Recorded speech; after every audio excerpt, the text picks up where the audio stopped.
Angele glanced around after entering the room. The only things he saw was a chair and a female wizard. "Hey, Green, it's you." Isabel stood up. She looked depressed and tired. Her cheeks were thin and their 2 dark circles surrounded her eyes.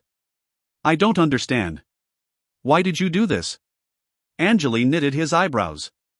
"My family didn't like Raymond." Isabel forced a smile on her face. "Raymond, huh?" Angele shook his head. "It seems like many things have happened between you two, but I know nothing about it. You need to know that advancing to the next stage should be your priority right now, and what you did was against the rules. I can talk to Master Flan and try to make her change her mind, but all these things you did, you're just looking for trouble. I know the consequences." Isabel remained calm. "But I trust him. He'll never lie to me." Isabel suddenly started coughing after speaking and she covered her mouth with both hands, but Angele saw blood leaking out through the gaps between her fingers. "If you find any errors, ads pop up, ads redirect, broken links, non-standard content, etc. please let us know. Report chapter so we can fix it as soon as possible." Chapter 239, Drama, 2. Chapter 239, Drama, 2. Translator, Leo Editor, Frappe. Angele's expression turned serious. He stared at Isabel in the eyes and saw a hint of purple glint inside. "You were hurt by the wizards from the Bennis family?" Isabel nodded. "It was my fault. I took their treasure, the Claw of the Billow." "Did Raymond ask you to do it?" Angele questioned in a deep tone. "No, I made the decision myself."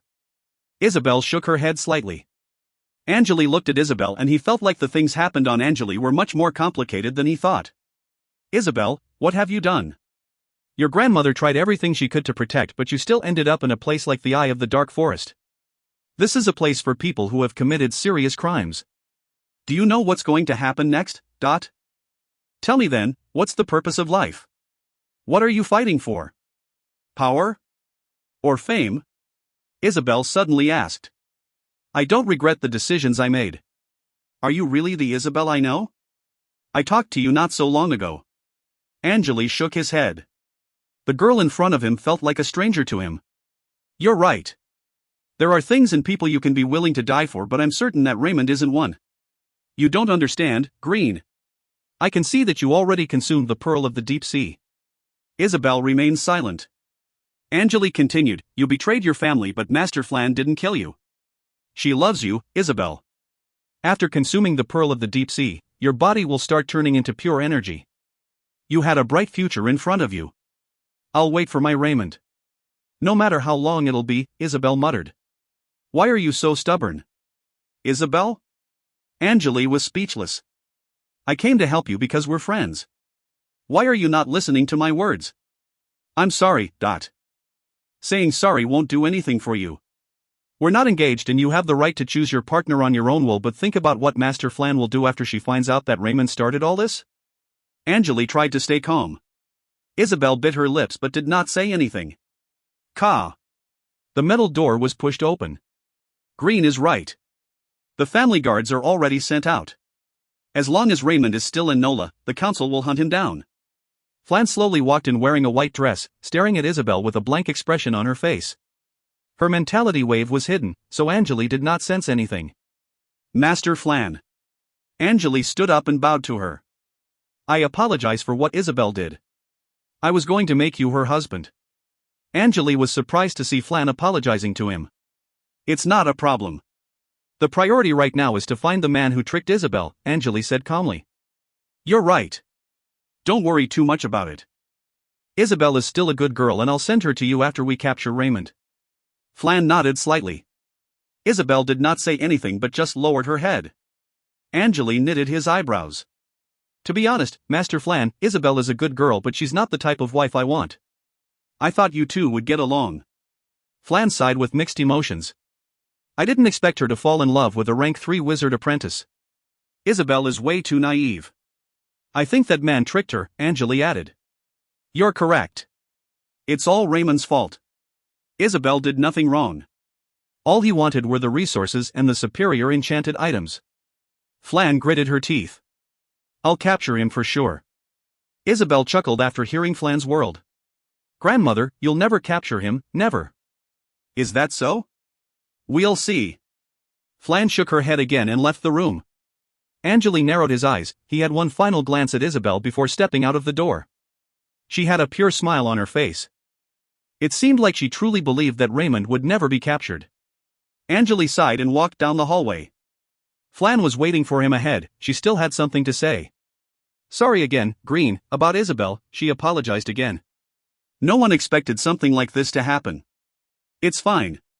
Just find the man named Raymond and we'll know what exactly happened, Angele responded in a light tone. Isabel found a way to destroy the runes I placed in her room and she had already left the territory when I found out about it. I was too confident. She sighed again. I'll send you more information after everything is clear. Thank you, Master Flan. Angele bowed to her politely and left. Angele knew that his words would not get through Isabel's head and thus, he returned to his home. He spent most of his time studying the World Stone and modifying spell models. 2 weeks later, a letter from the Jones family was delivered to Angele. It was a sunny day. Angele was watering the mutated plants in the small farm he set up by the lake. He put down the hoe and grabbed the wooden cylinder handed to him by Amy. Master, the letter is from Master May from the Jones family, Amy explained politely. Master May? Angele hesitated for a second. Isabel's mother sent this letter? He unsealed the cylinder and took out the scroll. His expression changed several times as he read the letter.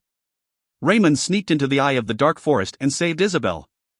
Moreover, according to the intel, Raymond's real name was Raymonlia, a berserk wizard's daughter from the White Tooth Castle. Raymond was trained like a boy since she was young. She was the only girl in the family and her first pet was a white tiger. Raymond had never considered herself a lady after she grew up. She dressed like a charming man and approached Isabel in a forest. Angele put down the letter and there was a strange feeling in his mind. In Nola, same-gender marriage was permitted. One rumor stated that Master Flan's partner was a female wizard from the headquarters, whom she married after her husband passed away. Angele was a bit speechless. He tapped on the scroll with his finger. Chi! A ray of light shot out of the scroll and turned into a white light screen. A lady with long blonde hair trailing over her shoulders appeared on the screen, standing on top of a tall black pine tree. She was laughing with confidence written all over her face. The lady had a high-quality long sword in her hand and her white cloak was flying in the air.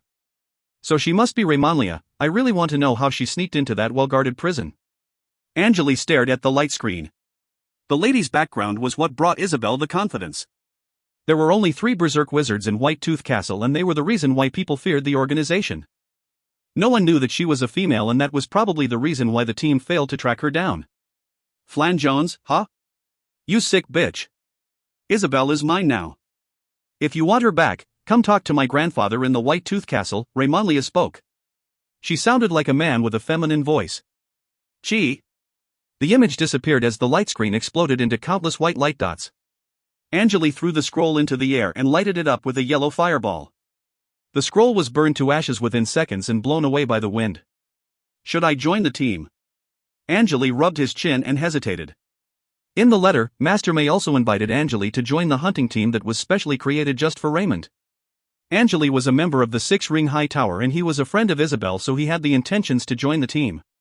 However, it seemed like Raymond disguised herself as a rank 3 wizard apprentice and she was just testing Isabel to see if she really loved her. Everything went as Raymond planned. She saved Isabel and they wanted to return to White Tooth Castle so her grandfather would protect them. The whole thing is a joke. Angele finally understood what had happened. To Flan, the things Raymond did put shame on the name of 6-Ring High Tower, but at least she confirmed that Isabel was safe. Isabel probably already knew who Raymond was when she was captured and that was why she stayed calm. Angele thought for a while and decided not to join the team. He still needed to worry about the World Stone and his child overseas. He wanted to know if his child was safe and sound. Although the ship would only dock on this land once every 4 years, the tiny signal obelisks in the 6-Ring area would be able to deliver messages within a certain distance. He was a member of the organization and he was granted the access to the special feature. There were many signal obelisks built upon the islands of the Gem Sea, but using them to deliver messages was not cost-effective. The organization's name came from the 6 enormous signal obelisks they built on the west coast. After the people Nancy hired arrived at the other side of the Gem Sea, he needed to pay a big price for that, but it was worth it. He was dying to get the information about his child. However, based on the data recorded by the chip, Angele was not sure if the child would have the perfect wizard bloodline. But he wanted the child back as long as he was talented. If you find any errors, ads pop-up, ads redirect, broken links, non-standard content, etc., please let us know. Report chapter so we can fix it as soon as possible. Chapter 240, Death and Gift, 1. Chapter 240, Death and Gift, 1. Translator, Leo Editor, Frappe. Angele did not think that his first child would have the talent to become a formal wizard. However, everything would still depend on the actual situation. He grabbed the hoe again and started loosening the soil again. Nancy was waiting on the side. She had a bucket of water beside her feet. "Master, we have just received a letter from the division. Do you want to read it now?" Nancy asked. She was wearing a gray wool one-piece and black cotton tights. She looked elegant and sexy in the outfit. Nancy had various types of tights and Angele found her charming wearing them. The tights in this world were usually worn in cold weather and they were loved by the noble girls and female wizards. Angele's forehead creased. The division? Not the school? There are so many things going on recently. Yes, most of the letters we received are from the division and the school. And the president of the Cross wants you to start recruiting wizard apprentices, Nancy added. Angele gave her the right to read the unsealed letters as most of them were not important. Fine. Angele pointed toward the water bucket beside Nancy's feet. The translucent water was pulled out of the bucket by energy particles and landed on the loose soil with a black seed already planted in it. Chi. The water was absorbed by the black soil quickly. After watering the seed, Angele put down the hoe and checked the time. "Show me the letters," he ordered as he headed back to the house. "For sure." Nancy answered politely. The two returned to the house. Angele sat down on the sofa in the living room, and Amy served him with a glass of warm milk. "Master, the dwarfs reported that the dorms for the slaves were completed. Do you want them to start building the botanical garden now?" Amy asked as she put down the milk. There were too many things going on recently. Angele had almost forgotten that he asked the dwarfs to build the dorms and the botanical garden. "Yeah, of course. Just follow the original plan. I have more than enough magic stones to pay for their work. Nancy oversees this, so ask her the next time you have questions," he responded in a deep tone. Amy went to talk to the dwarfs right away. Nancy found the letters and handed them over to Angele. They were written on 2 pieces of wooden boards. Angele read through the letter and confirmed that the seal was left by the president himself. The president was asking him to start teaching a class and recruit wizard apprentices. Each professor needed to recruit at least 2 wizard apprentices according to the contract.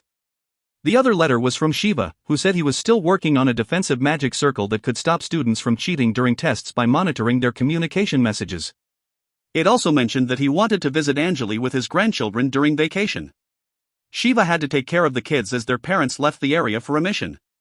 He wanted to visit Angele and discuss his recent findings in his research. Angele replied to Shiva right away immediately and said that he would wait for them to come.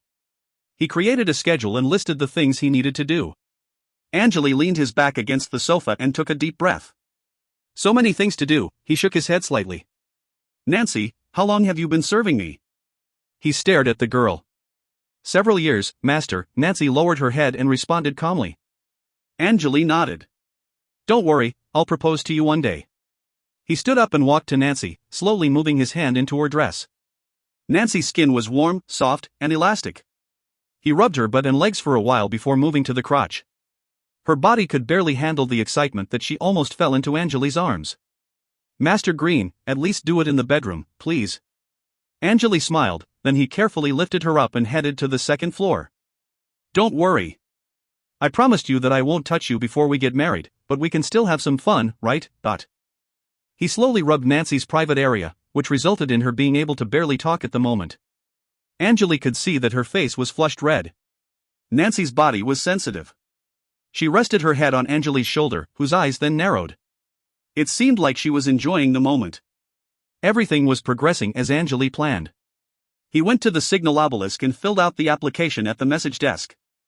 He paid a lot of magic stones and finally got his request approved. The only thing Angele needed to do was to wait for the people he hired to travel to the other side of the Gem Sea. The dwarfs spent about half a month to build a large botanical garden in Angele's territory. It had the size of a soccer field.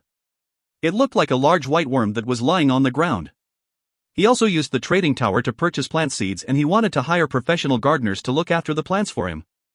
The crops and plants in the botanical garden could provide enough food for the slaves he purchased. Angele had already spent a lot of money on taking care of the slaves' daily lives. Furthermore, the daily supplies could only be purchased from the Bennis family. He could save some money in the long term if the botanical garden could be maintained properly. It would take about 1 year for the botanical garden to start producing food for the territory. Angele had also asked the dwarfs to build him the basic processing factories around the garden, such as the mill and the oil mill. Angele recruited 2 wizard apprentices from the school as his students. Both apprentices were male and they were well educated. The 2 were both from the other side of the Gem Sea. Although their talent level was average, he still took them in. The 2 wizard apprentices needed to pay a certain number of magic stones to the school if they wanted to do their research with the professors. However, Angele gave them a big discount. It was just like in Ramsoda when Master Liliana sold him the black lead potion for a discounted price because Angele was her student. They would study much harder if they paid for the knowledge, and that was the reason why everything in the school had a price. Angele finished most of the things listed on his schedule, and he spent the rest of his time concocting potions and reading the books sent to him by the potions department of the organization. He scanned all the books into the database using Zero and returned them right away. Ander did most of the work for Angele in the organization, and he was not complaining. Time flew by. Nothing exciting happened. Angele barely had any time to rest. 1 year later. The bright sunlight of early morning shined upon the land. Beside the White House, there was a small wooden dock and a brown wooden boat was tied to the lake-sized stake. Several green leaves were floating on the surface of the water beside the boat. A young man wearing a black swordsman's suit was fishing on the boat quietly. The place was deadly silent. A pretty girl with blonde hair trailing over her shoulders was walking to the man quickly. After several seconds, the girl arrived at the dock. "Master Green, there's a message from the signal obelisk." "Huh?" The young man was Angele, who then put down the fishing rod and stood up slowly. His brown hair was much longer than before and the golden glow around his eyes was almost faded, revealing a pair of black pupils. There was still a silver glint on his skin and his body was protected by a thin layer of metal barrier. When did the message arrive? He jumped to the dock from the boat and walked to the lake shore.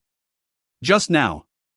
I brought it to you right away," Nancy responded. Then she handed a small crystal orb over to him. The crystal orb was about the size of a fist and there was a nail-sized red rune spinning inside it. Angele grabbed the crystal orb and threw it into the air, releasing a distorted wave. The crystal floated in the air and the red rune inside stopped spinning. Gee! A white light screen was displayed in front of Angele. A clear image visualized on the surface of the screen within seconds. A blond man wearing a silver heavy armor suit was standing in a tiny room. A black greatsword was held in his right hand and a helmet in his left. "I'm sorry, Master. We arrived at the land in the 2nd year of the mission safely and we found the people you wanted right away. Sadly, the child had birth defects and passed away about 3 months ago. The lady named Caitlin is still here," the man pursed his lips and said. "Passed away?" Angele was surprised. He sighed and felt depressed. It was his first child after all. The image on the light screen changed and a dark room showed up. The walls of the room were made of black stone and they were covered with relief sculptures. A pretty lady with blonde hair was lying on a bed in the center of the room. It seemed like she was in a coma. The lady was around 30 years old, and Angele could see the crow's feet around her eyes. The black collar around the lady's neck caught his attention. If you find any errors, ads pop up, ads redirect, broken links, non-standard content, etc., please let us know. Report chapter so we can fix it as soon as possible. Chapter 241, Death and Gift, 2. Chapter 241, Death and Gift, 2. Translator, Leo Editor, Frappe. It's Caitlin. Angele recognized the lady right away. The male knight spoke again, although he was not inside the image. "This lady named Caitlin has been in a coma for more than a month already. The wizard apprentice in our team checked her body condition and it seems like most of her life energy has been consumed while giving birth to the child. We have tried everything to wake her up but she's just dying." Angele remained silent as he stared at the blonde girl in the light screen with his eyes blinking. Suddenly, the image on the screen flashed several times and the room appeared in front of him again. "Half a month later, we returned to her place. We did everything we could. Please forgive us." The voice came from a female wizard apprentice. Caitlin looked much weaker than the time she was last seen, like a skeleton covered by a thin layer of skin. "She's dying." The female wizard apprentice explained in a calm tone, "Sadly, our mission will be finished here. We'll record everything using the orb you gave us." About 15 minutes later. Caitlin was no longer breathing. She passed away. Pa. Angele grabbed the crystal orb and the light screen disappeared. He shook his head and looked at Nancy. Ask the 6-ring division over the sea to take care of Caitlin's family for me. Political rights, money, houses, whatever they want. Nancy nodded slightly. Got it. You're a member of the potions department. I think the organization can easily fulfill your request. Angele turned around and said, I'm also working on solving your problem. The Labyrinth College has removed the bounty on my head after I joined the 6-ring high tower. Since you're my servant, they won't try to kill you anymore and the rest of your family members will be saved as well. Nancy looked excited. Thank you so much, Master. After giving her thanks, she lowered her head. Angele nodded and returned to his house with the crystal orb. The gentle wind was blowing across his face and the fragrance of the flowers permeated the air. Chirp! Suddenly, a black bird flew over Angele's head. With a flick of his finger. Chee! A silver needle hit the black bird. He caught the bird with his right hand when it fell down. The bird was about the size of Angele's palm and was struggling in pain. The silver metal needle penetrated the bird's head and blood was dripping down its black feathers. Angele watched the bird lose its strength after struggling for a while. The fishy smell of blood rushed into his nose. Life is so fragile, perhaps one day, I'll die in a corner quietly just like this bird. The silver needle melted and was absorbed into his skin. Angele threw the body of the bird to the ground and walked back to the house. Nancy was chatting with 2 female flame spirits that came to report on the daily tasks. Nancy had a lot of things to do recently. Matters regarding the new botanical garden, the maintenance of the buildings, the acquisition of supplies, and the checking the progress of the oil mill and the wine factory. She also needed to mediate the fights between the slaves. She spent most of her time checking the dorm area, the botanical garden, the trading tower, and talking to the wizard apprentice from the Bennis family. Angele had already created a manor with multiple facilities inside. His house sat in the center of his territory quietly. The whole area was patrolled by the knights and wizard apprentices he hired. Most of the people working in the area communicated a lot with Nancy. Although they knew that Angele was the owner, some of them had never talked to the mysterious master wizard. Nancy picked 2 smart female slaves to do some of her simpler jobs in the area. She stopped Angele as he was about to enter the house.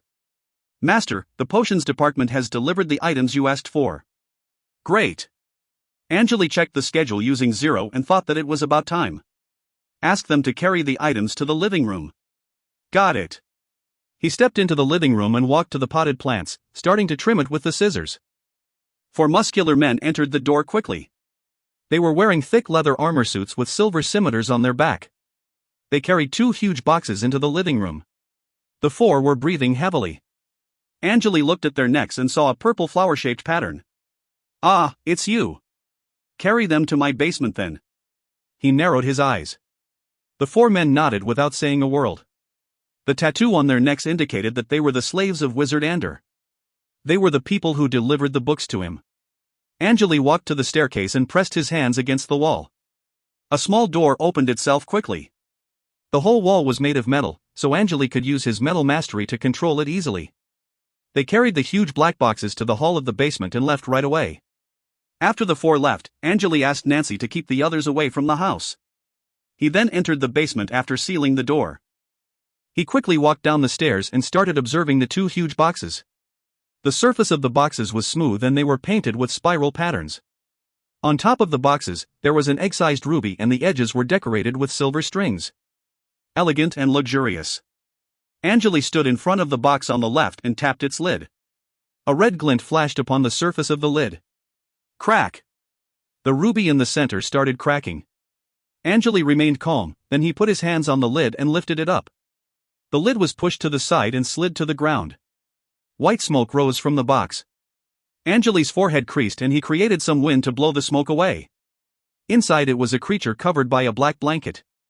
It was half human and half horse. The creature's upper body looked like the body of a girl, clean and elegant. Long blonde hair trailed over her shoulder. Its nose was cute and its lips were attractive. The girl's chest area was covered by a piece of brown linen. That was the only clothes she was wearing. The bottom half of her body looked identical to a white horse. The centaur from the auction market. Angele was satisfied. She was put down by the sleeping gas that was released from a sleep gem. He then opened the other box and found another centaur inside. The 2 centaurs' face looked identical to each other. It seemed like they were twins. Angele was depressed ever since Caitlin and his child died, but the two centaurs somehow cheered him up slightly. He raised his right and activated the communication rune. White light flashed on the back of his hand and a rose-shaped rune slowly appeared his nail. Master Ander, thank you for the gift. I love them. He sent the message. Several minutes later, Ander replied. Glad you liked it. No one has touched the two centaurs I sent you. Their stamina is great. Go ahead if you want to reproduce with them. I'll see what I can do with them. Angele stopped for a second. Alright, have you decided on the secret laboratory we discussed? Ander coughed several times and responded, well, I thought for a while but I have a better choice in my mind. That's sad. Angele made himself sound depressed. One more thing, do you have a detailed information on why wizards have low fertility rate? I didn't find any detailed data in books. Ander remained silent for several seconds. Actually, I once heard the truth from a wandering wizard. Normal creatures and mortals can't handle formal wizards' bloodlines. And female wizards' bodies naturally consider our semen as an impurity and they would try to expel it from their system. The stronger a female wizard is, the harder it will be for her to get pregnant. Male wizards have tested various methods on different creatures and realized that giving birth to a wizard's child will consume most of the mother's life energy. The mother will die if she's not strong enough. Angele remained silent after listening to the old man. The bloodline of a male wizard was so strong that his semen would kill the weak eggs in the female mate, and female wizards considered the semen as an impurity that would do harm to their body, so the energy particles would try to expel it from the system. But male wizards and female wizards still have a higher chance, right? He wondered. Well, that depends. It's hard to find two wizards that are at the exact same level, but yeah, the chances will be higher. Understood. Angele sighed. So the reason why the white centaurs can give birth to wizards' children is due to their incredible life energy. Correct, Ander confirmed Angele's assumption. Thank for answering my questions. Thank you once again for the gift. We're in the same boat, right? Ander chuckled. Angele had a blank expression on his face as he stood beside the boxes, staring at the white centaurs after finishing the conversation. He sighed again with mixed emotions. If you find any errors, ads pop up, ads redirect, broken links, non-standard content, etc., please let us know. Report chapter so we can fix it as soon as possible. Chapter 242, Mutation 1. Chapter 242, Mutation 1. Translator, Leo Editor, Frappe. Angele raised his hand and pressed it onto the centaur's neck carefully. Moria, wake up. Angele invoked the incantation. A red glow surrounded his hand that illuminated his face and the centaur inside the box. The red light slowly disappeared after about 10 seconds. Angele lowered his hand. Ha! The centaur slowly opened her eyes and woke up. She stared at Angele with a pair of bright big eyes and glanced around, looking confused. Ah! She opened her mouth and yelled unconsciously. Angele creased his forehead, then he held the centaur's head with his left hand and checked her eyes. Her green eyes were soulless. Can you understand my words? Angele asked in Anmag. The centaur looked at Angele for several seconds and turned around. She grabbed the edge of the box and tried to stand up, but it seemed she did not have enough strength to support her body. Do you know what I'm saying? Angele switched to the ancient language that was commonly used among magical creatures. The centaur still had no reaction to his words. Angele tried several other languages, including the chaos language that he barely knew, but nothing worked. He stared at the centaur in the box and suddenly pulled the blanket off her body, revealing her large white chest. Chi. Ah. The centaur looked at her naked body but did not say anything meaningful and began struggling in the box. In the middle of her chest, Angele noticed a bloody red rune. The rune looked like an anchor with a red snake twisted around it. I knew it. Angele shook his head and walked to the other box, pulling the blanket off the other centaur's body. He found the same rune between her chest. Angele pursed his lips and stared at the two centaurs, looking disappointed.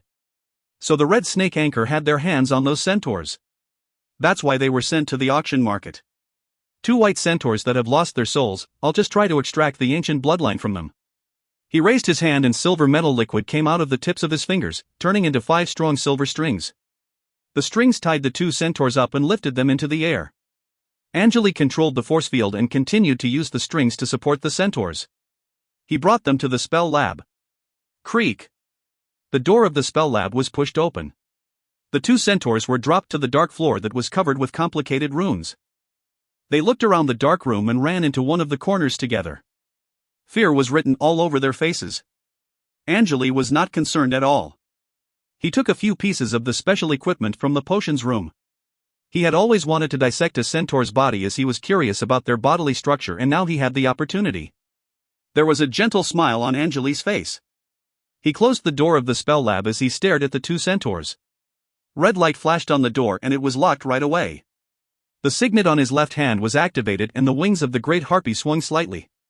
A strange high-pitched noise echoed in the room as the effect of the illusion signet was triggered. Both centaurs calmed down immediately. Their eyes lost all focus and they just stayed at the corner. "Here, come to me," Angele whispered. However, none of the centaurs reacted to his command. He assumed the reason was that they could not understand the language. Angele walked to the centaur on the left and dragged her to the center of the room. The naked female centaur stood in the center of the room without making any noise. Her arms were drooped as if she had no control over them. The area below her waist looked exactly like the body of a horse. Angele noticed that there was some white fur covering her belly. He raised his hand and rubbed the fur around her stomach. It was soft and fluffy. He did not notice anything strange. He then touched the centaur's skin, which was elastic like jelly. Angele moved his hand to the horse part of the centaur's body.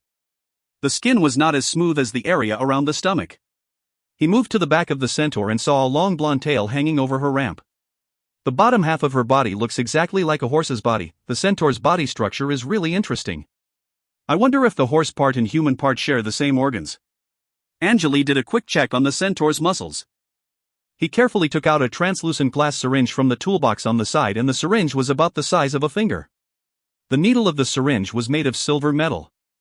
Angele pushed the air out of the barrel and walked to the right side of the center, slightly pressing her neck.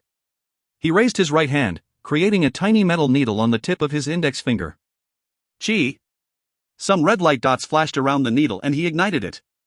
Angele carefully pressed the neck of the centaur with the burning needle. She did not feel any pain. The centaur just stood there staring at nothing. Angele knitted his eyebrows and the silver needle returned into his skin. He realized that the fire elemental attack failed to penetrate the centaur's skin. So they do have high fire resistance. He was satisfied with the result. Angele walked to the toolbox and took out a cigar-sized brown stick. He returned to the centaur and rubbed the tip of the short stick. Chi!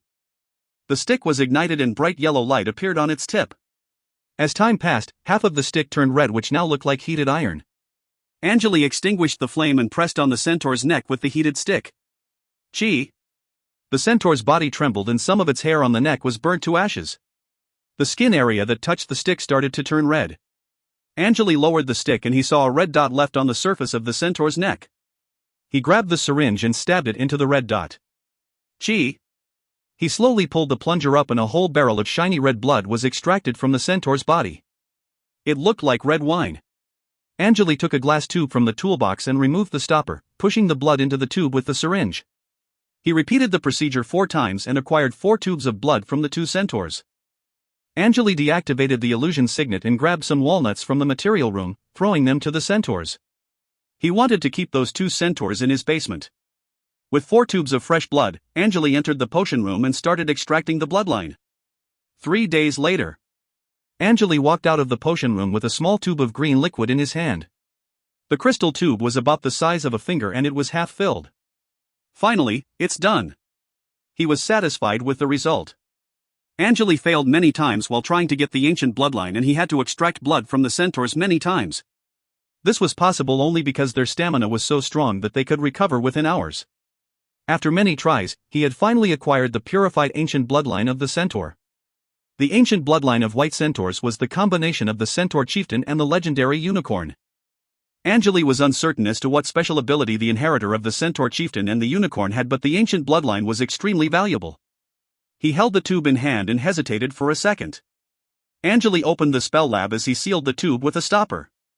He fed the 2 centaurs with various types of nuts these days and the floor was covered in their feces and the broken nut shells.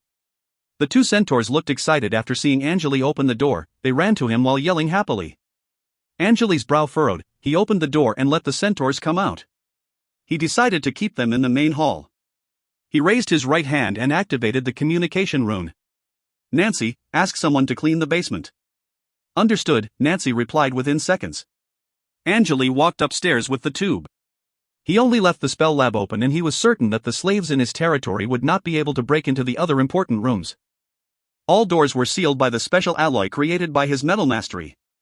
If someone tried to break in using force, the 3 defensive matrices would be triggered and it would alert Angele right away. Amy was already waiting beside the staircase as he stepped out of the door. She bowed to Angele right away with the dustpan and the broom in her hands. Angele nodded slightly, then he walked to the 2nd floor and entered the biological lab. A black shadow flew toward Angele and landed on his shoulder. It was the black 4-winged night sparrow. He walked to the shell-shaped table quickly after locking the door. "Come here, Corby," he whispered to the sparrow on his shoulder and pointed at the table. Angele had long decided to name it as Corby. Corby understood Angele's order and it jumped to the table. It then raised its head and stared at Angele. The small bird looked quite adorable. Angele smiled and walked to the corner. He grabbed a tiny turtle that he captured not so long ago from the water tank. The turtle's carapace had black-yellow patterns mixed together and it looked dirty. Its 4 tiny legs were moving slowly. It seemed the turtle was trying to escape. It was a berry turtle that could be found in any lake. Angele returned to the table with the turtle and held the tube with green liquid in his hand. If you find any errors, ads pop up, ads redirect, broken links, non-standard content, etc., please let us know. Report chapter so we can fix it as soon as possible. Chapter 243, Mutation, 2. Chapter 243, Mutation, 2. Translator, Leo Editor, Frappe. One way of checking the side effects and special features of the bloodline is to conduct a biological experiment. Angele put down the turtle on the table. He inserted the crystal tube into the rack and put a syringe into a beaker on the side, which was filled with bubbling yellow liquid. He raised his palm and silver metal liquid spurted out of his skin, turning into 5 metal balls on the tips of his 5 fingers. The metal balls were then connected by multiple silver strings, creating a metal web above his palm. Palu. Angele uttered the incantation in a whisper. In the center of the silver web, a white hoof-shaped rune slowly appeared in the air. He applied the rune on the stomach of the turtle just like what he did to the 4-winged sparrow. The rune would help him gain control of the berry turtle's body. 0. Show me the attributes and basic information of the turtle. Initializing. Berry turtle, strength 0.07, agility 0.4, stamina 0.05, mentality 0.06. Special talent, none. 3 years old. Can be found around small lakes. 0 quickly displayed the information of the turtle in Angele's sight. It only took seconds for the chip to scan the creature. Angele wondered what would happen if he injected the ancient bloodline into a normal turtle. He took out the sterilized syringe from the beaker. The yellow liquid was a special mixture that was commonly used for cleaning surgery equipment. Angele extracted some green blood from the crystal tube and turned the berry turtle's body around. He pushed the remaining air out of the barrel and carefully stabbed the needle into the turtle's head. The green blood was pushed into the turtle's body within a second. Legend says that the centaur chieftain has the strength of a god and its speed is extremely fast and that the legendary unicorn has insane defense and recovery. I want to know what I can get from the combination of the two. The berry turtle lay on the table quietly, with Angele still waiting for the mutation to happen. He scanned the turtle's body with 0 and the report indicated that the energy inside the turtle's body was changing rapidly every second. Suddenly, Angele noticed that the turtle was seeking food through the control rune he applied on its body. He quickly pulled the drawer open and took out a huge bottle with dark purple liquid inside.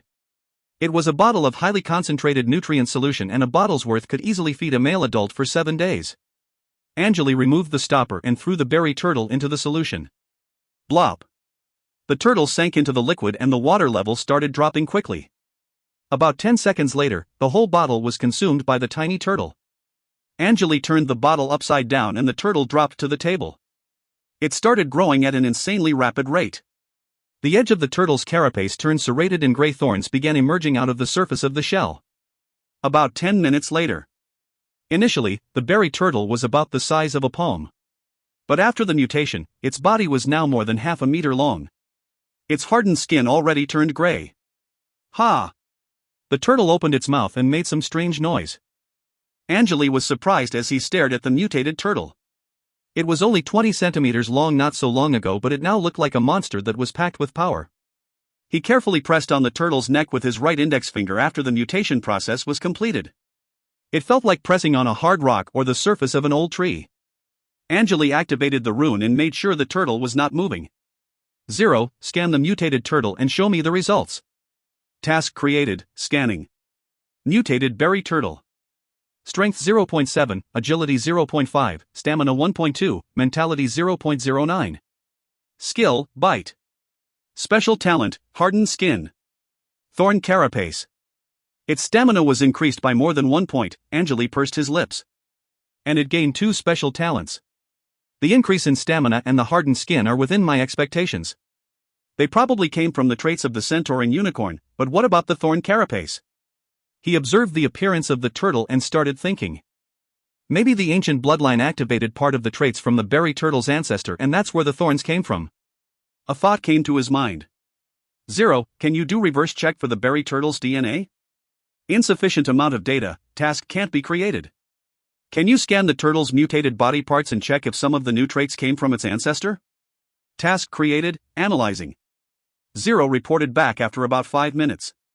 Task completed, atavism has occurred. Specific ancient DNA of the berry turtle was activated. So I was right, Angele stared at the mutated turtle and slightly nodded. It seems that the combined ancient bloodlines can activate creatures' ancient genes, plus the strong ability it acquired after the mutation. I can produce a decent number of biological weapons if I want to, but not all creatures have strong ancestors. Let me check the bloodline signet first. Although Angele had low expectation for the signet, he still wanted to give it a try as he wanted to collect data for future bloodline extractions. Burning the potential of the ancient bloodline was never a good idea, and it was possible that the signet came with strong side effects. 10 more days later. Angele had stayed in the biological lab the whole time and he successfully created the bloodline signet. However, as he had expected, the ability of the signet was weak. It could only boost his stamina, recovery, and defense for a short duration. The ability sounded useful, but it could only increase 2 points of stamina and the recovery effect could only be triggered when Angele consumed a large amount of food. Furthermore, the atavism effect did not apply to him. He decided to keep the bloodline of the Great Harpy till he could find something better as he still wanted to explore other realms. Angele removed the signet of the centaur after trying it once and he managed to extract the bloodline from his body. He then added it back to the crystal test tube. He named the mutated turtle as Thorn Turtle and he dropped it into the lake beside the house. Angele planned to observe it when he had the time and he could control it to defend the house if any enemies sneaked into his territory. After discovering the atavism effect of the ancient bloodline, Angele wanted to create more mutated creatures and insects that he could easily control using a rune. After staying in the lab for more than 10 days, he finally walked out of the house after Nancy notified him about the upcoming event. Master Shiva and his grandchildren are waiting on the other side of the lake, Nancy reported to Angele politely. In the living room, Angele just finished changing his clothes. Prepare the snacks and drinks. Ask the dwarf knight to protect the 2 kids and to play with them. Angele hired the dwarf knight several years ago and they visited Shiva together. Any area you don't want the kids to enter? Nancy questioned. The botanical garden and the basement. I don't care about the other areas, and the creatures in the biological lab. Be careful with them. Understood. Angele walked out of the door after talking to Nancy. He walked to the narrow path beside the lake and saw Shiva's black carriage slowly arriving. 2 horses were pulling the carriage forward and the coachman was still a fire spirit. The 2 kids stuck their heads out of the window before the carriage stopped. Sophie was wearing double buns today and she was shouting something while waving her hands. Master Green, we're here, she yelled. It almost looked like she was trying to jump out of the window. Come on, be careful. Shiva's voice came out of the carriage. Angele watched the carriage stop in front of the house with a smile on his face. Ka. The door of the carriage was pushed open, Sophie jumped out of it first and Morrow followed after her. Shiva was the last one that left the carriage. Green, teach your students yourself. I don't have that much time. The old man shook his head. You have barely visited the school and you're an esteemed professor. It's just some basic knowledge, right?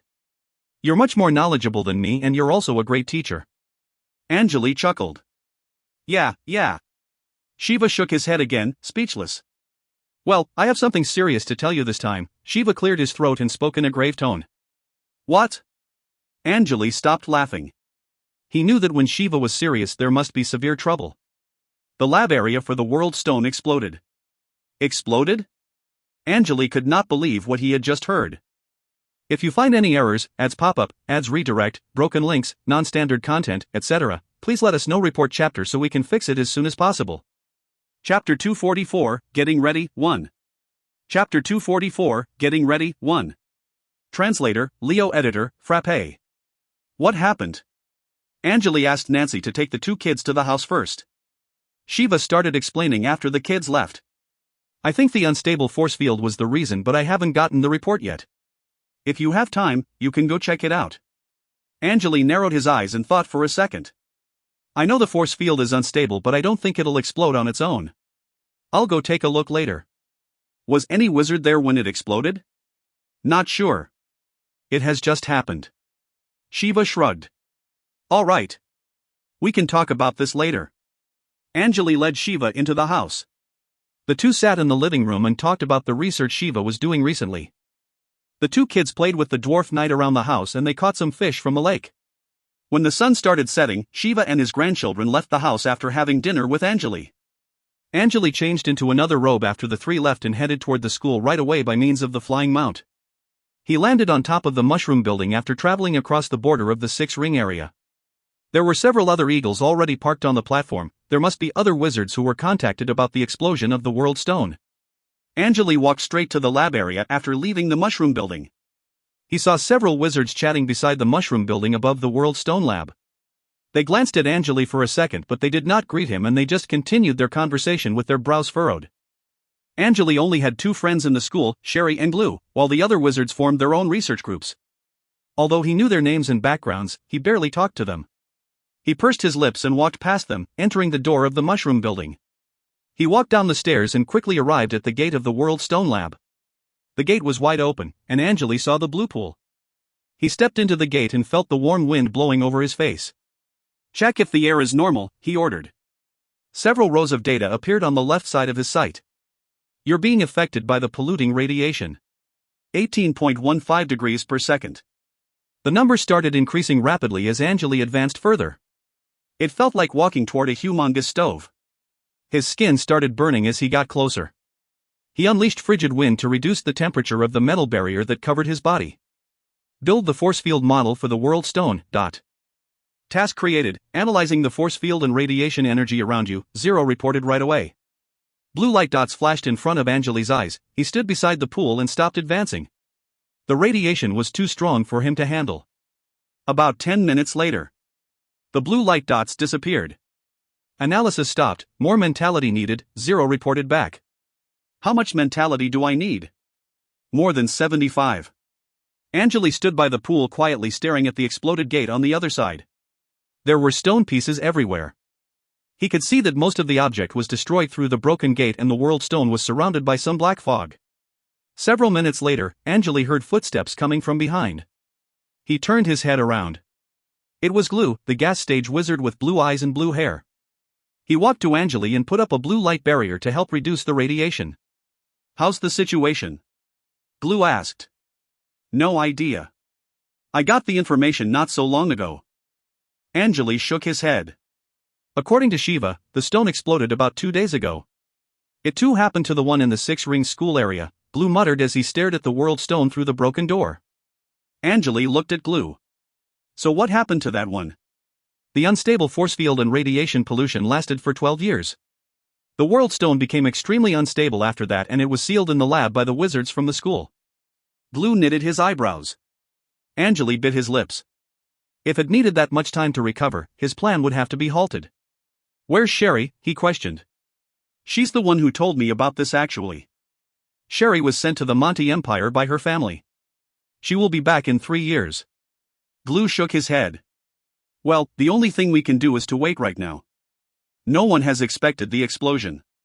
Angele nodded. Yeah. Master Shiva said that the explosion injured 3 wizards that were in the lab and they are now being treated by Wizard Marina. We'll have to stop our study. Alright, I'll be leaving now. Talk to you later. Glue shook his head and left. I'm leaving too. Angele sighed with mixed feelings and left with Glue. The chip could not do the analysis as his mentality was not high enough and it was impossible for him to determine the reason why the World Stone exploded at the moment. Angele saw 2 men with black hair waiting for them as he stepped out of the door of the mushroom building. Greetings, Master Glue. The 2 bowed to Glue. they saw Angele standing beside Glue and bowed to him as well. Professor, Fur just told us that you're here. The two were Angele's students, Glenn and Baron, and they were from the other side of the Gem Sea as well. Yeah, how are your missions? Angele asked a random question as he walked alongside them. Pretty good. We're here to talk to you, Glenn lowered his head and responded politely. I want to purchase the basic knowledge of the fundamentals of negative energy particles from you, Master. I want to purchase the basic knowledge for electric energy particles, Baron spoke after Glenn. So the reward for the missions was pretty good? Angele slightly nodded and smiled.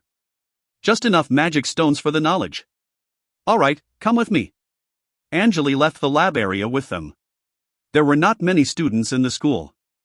Most of the wizard apprentices were either out for missions or studying in the dorms, so the place was quiet and empty.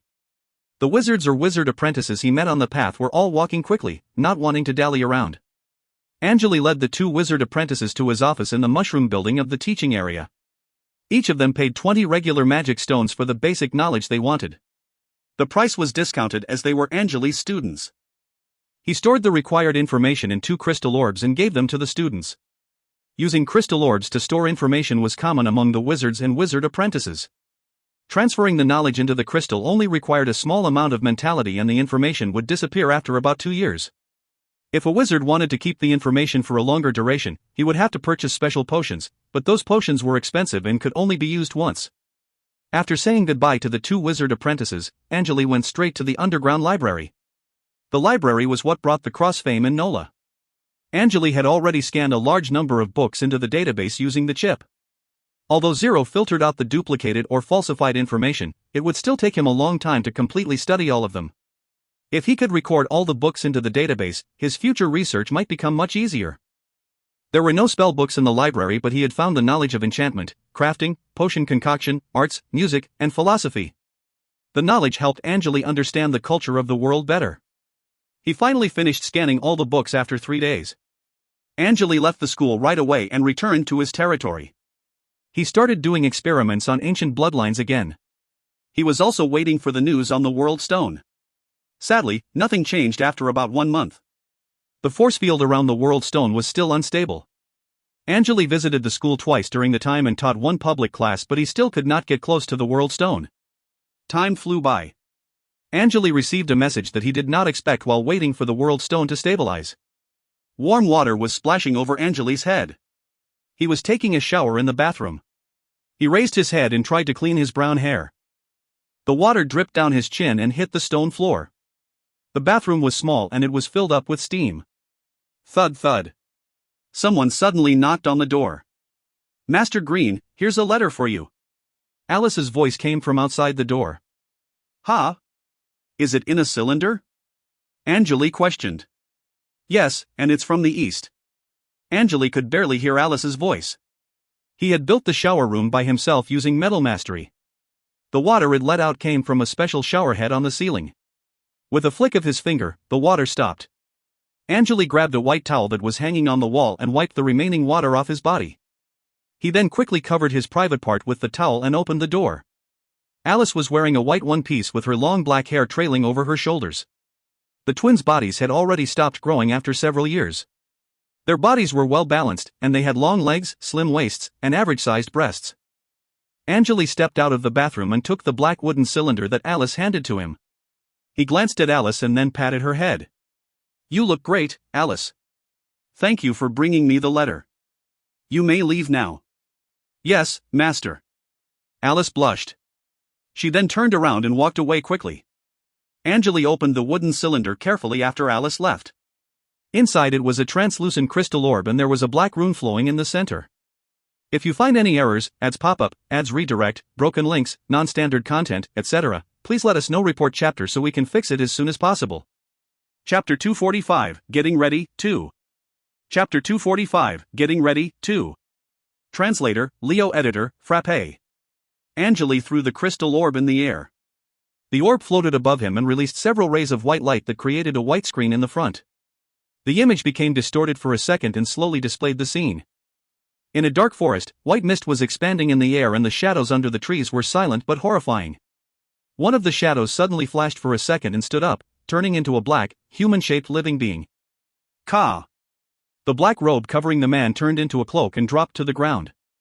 It was an old woman with wrinkles all over her face. One of her eyes was replaced by a bronze pocket watch. Her face, neck, and hands were connected by countless strings.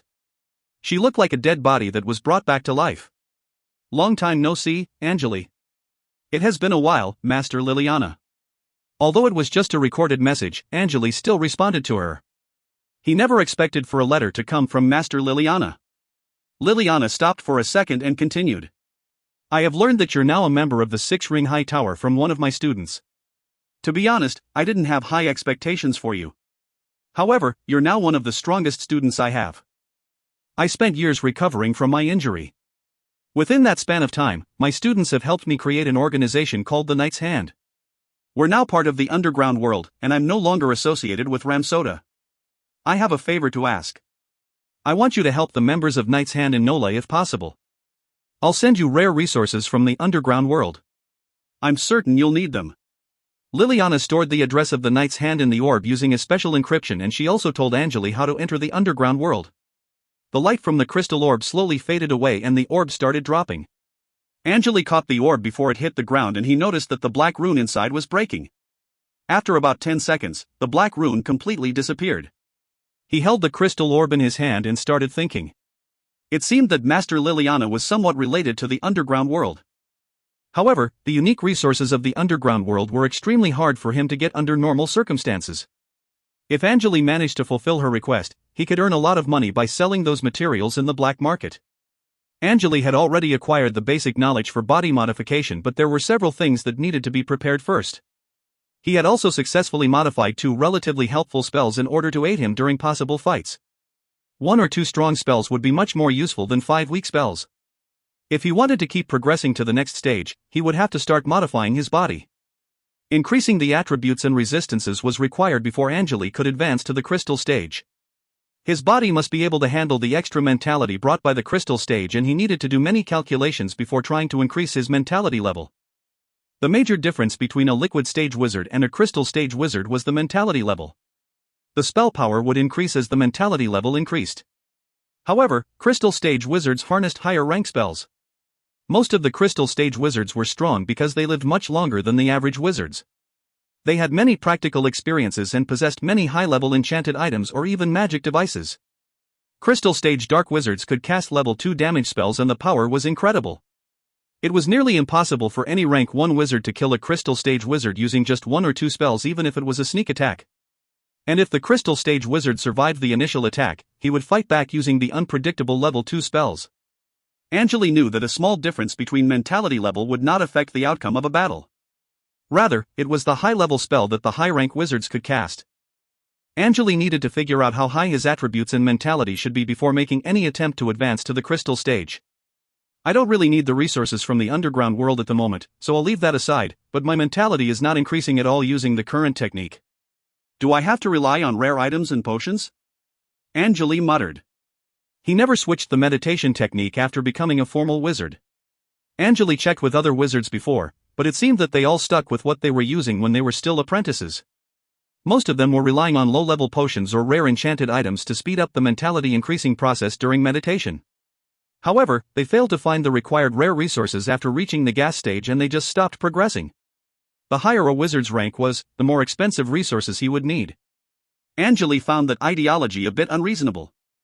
He was certain that there must be another way for wizards to increase their mentality, as he had read from the books that there were advanced meditation techniques for wizards. Angele thought for a while, then he changed into a long white robe. He opened the door and stepped into the living room. A glass of warm milk was prepared for him on the table beside the sofa. Angele walked to the sofa and was about to have some milk, but suddenly a white light flashed upon the back of his right hand. It was coming from a communication rune that looked like a flower. Green, I have a great news for you. Anders' voice was transmitted to his ears. Angele modified his communication rune so it would display the message right after receiving. Majority of wizards only checked their messages once a day so that they would not be disturbed while doing research. What's the good news? He sat down and responded right away. Our organization is sending wizards to the headquarters next year. I put your name up for the recommendation. The headquarters? Angele was surprised. Where is it? Somewhere far from here. I'm sure you've never been there. The divisions need to send high-quality magic stones and many other rare resources to the headquarters each year, and only 30 people will be selected this time. I have one recommendation slot.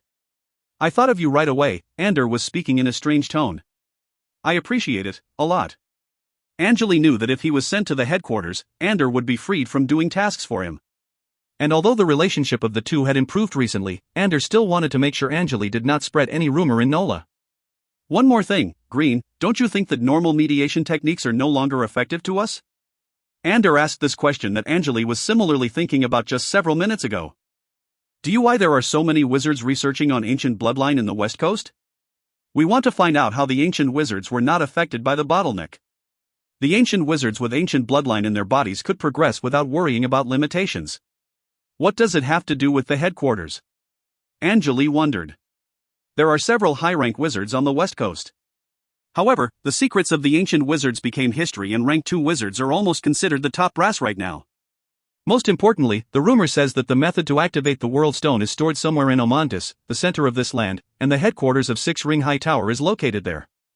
You'll find rank 2, rank 3, rank 4, and even rank 5 wizards in that area. Although they're weaker than the ancient wizards that were at the same rank, they're still much stronger than those wizards in the divisions. We can only build resource points by ourselves, but at the headquarters, they can simply gather those rare resources in the area. The quality and quantity of the resources are much higher than what we have here. The headquarters also has advanced meditation techniques, so the wizards there are not progressing just simply by using rare resources.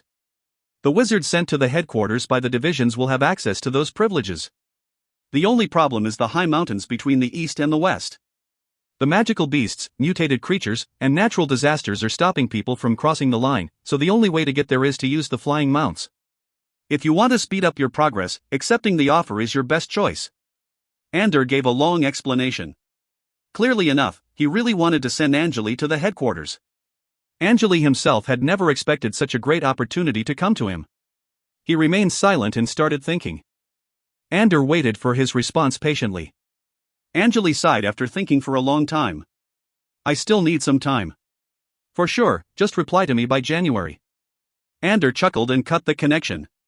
He knew that Angele had the intention to accept the offer. It was a great opportunity for Angele if it was true. Angele hesitated because he wanted to dig deeper into this, since Old Man Ander never mentioned any disadvantages of being sent to the headquarters. If you find any errors, ads pop up, ads redirect, broken links, non-standard content, etc., please let us know. Report chapter so we can fix it as soon as possible. Chapter 246, Settle an Old Grudge, 1. Chapter 246, Settle an Old Grudge, 1. Translator, Leo Editor, Frappe. Angele lowered his hand as the flower-shaped rune disappeared. He sat on the sofa, then he brought the glass to his mouth and sipped some milk. The warm white liquid left a sweet and creamy taste on his tongue. Alice, grab me the pen and paper, he yelled at the door. Got it. Alice had no problem hearing Angele's voice outside the house. Several minutes later, Alice brought him a yellow leather scroll, a bottle of ink, and a feather pen. Angele grabbed the feather pen, opened the ink bottle, and dipped the pen in it. He flattened the scroll and started writing a reply to Master Liliana's letter. He accepted Liliana's offer and showed that he was happy about her recovery. Angele also wrote that he wanted to talk to Liliana directly using the telescope. He wrote down the address on the bottom of the scroll and encrypted it. Half an hour later, he rolled the scroll up and tapped on it, then a black twisted snake pattern flashed on its surface for a second. Alice had already brought him the wooden cylinder, so Angele threw the scroll into the cylinder and sealed it with wax. Take it to the postal office and tell them to just drop it at the proper location. Someone will pick it up. Angele handed the cylinder to Alice. Understood. Thanks. I'll be leaving now. Angele stood up after Alice stepped out of the door. He walked to the second floor and entered the study, then took out a black telescope from a black case under the desk. He put the telescope on the bookshelf and used several silver strings to bind it in one of the slots. Gee! The telescope pointed at the floor and released a ray of white light. It stopped moving after releasing the light. Angele waited for the response patiently. About 10 minutes later, a tall person walked into the light and their body took form. That person was wearing a long yellow robe with long black hair trailing over her shoulders. It was Isabel. What's the matter? Isabel asked in a light tone. We just talked to each other not so long ago. Well, how's your life? In the White Tooth Castle? Angele stared at Isabel calmly. Raymond is treating me very well. Isabel had a gentle smile on her face. Good then. I have just one question. Do you know that Six Ring Hightower's headquarters will recruit wizards from the divisions? Angele went straight to the question. To the headquarters? The smile disappeared from Isabel's face. Oh, are you being sent to the headquarters? Suddenly, a feminine voice joined the conversation. A blonde lady wearing a white silky shirt entered the scene. It was a lady with a clean face. She had a confident smile on her face and she was scratching her head. I'm Raymond. So, you're the only friend Isabel has? You don't look special. She was mocking Angele. Angele stayed calm and observed the woman called Raymond. He did not expect to talk to her during his conversation with Isabel. You're Raymond? His eyebrow furrowed. Don't you think that interrupting our conversation is rude? Ha? Did you just say that I'm rude? Raymond chuckled. Ha, people don't usually talk to me like that. I thought you were just using Isabel for her resources. It seems like you have guts. I don't care what you think about me. Angele remained calm. Although Raymond was Isabel's partner, he never liked her.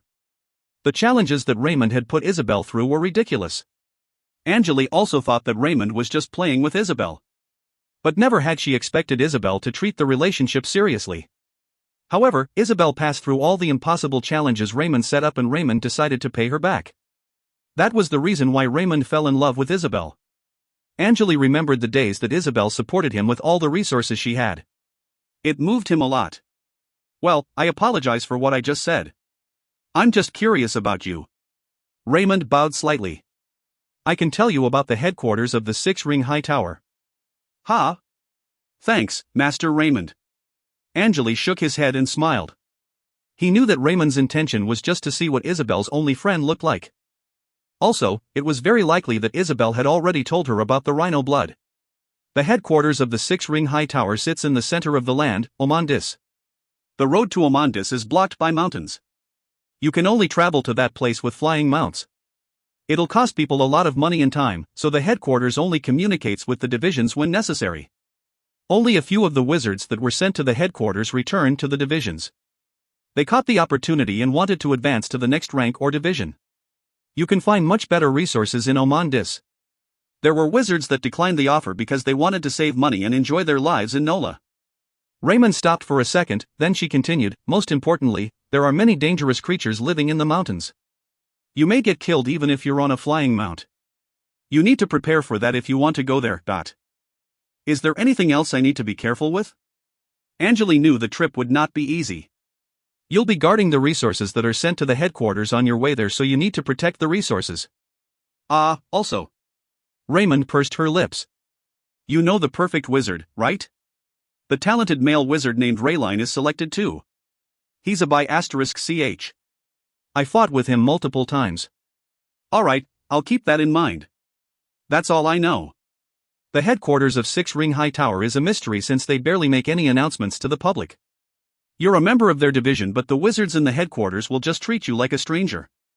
Raymond shrugged and cut off the communication. Pa! The light disappeared from the floor. Angele closed his eyes and rethought the words Raymond said. He took down the telescope and returned it to the case. He then took out a bronze telescope from the drawer. Angele tapped on the telescope after stabilizing it with silver strings. Gee! The white light was released from the telescope right away and an old man in a white robe appeared in the light. He was standing in front of a large table and it seemed like he was drawing something. The old man turned around after hearing the noise. Green, I'm doing an enchantment experiment right now. Say it quickly if you want something. Shiva raised his head and said, his hands not stopping. Sure, I just want to ask you about the headquarters of Six Ring Hightower. Angele got straight to the point. The headquarters? You want to go to Omandis? Shiva was surprised. He stopped drawing runes and stared at Angele. I'm considering it. It seems like a great opportunity for me. Well, he's not your friend then. He wants you gone. Shiva shook his head. A trip to the headquarters may sound exciting, but weak wizards will die on the way there. You're not safe in the sky. Rumor says that only half of the wizards will make it to Omandis. I heard that Rayline will be going there too. He's the perfect wizard, right? Rayline, huh?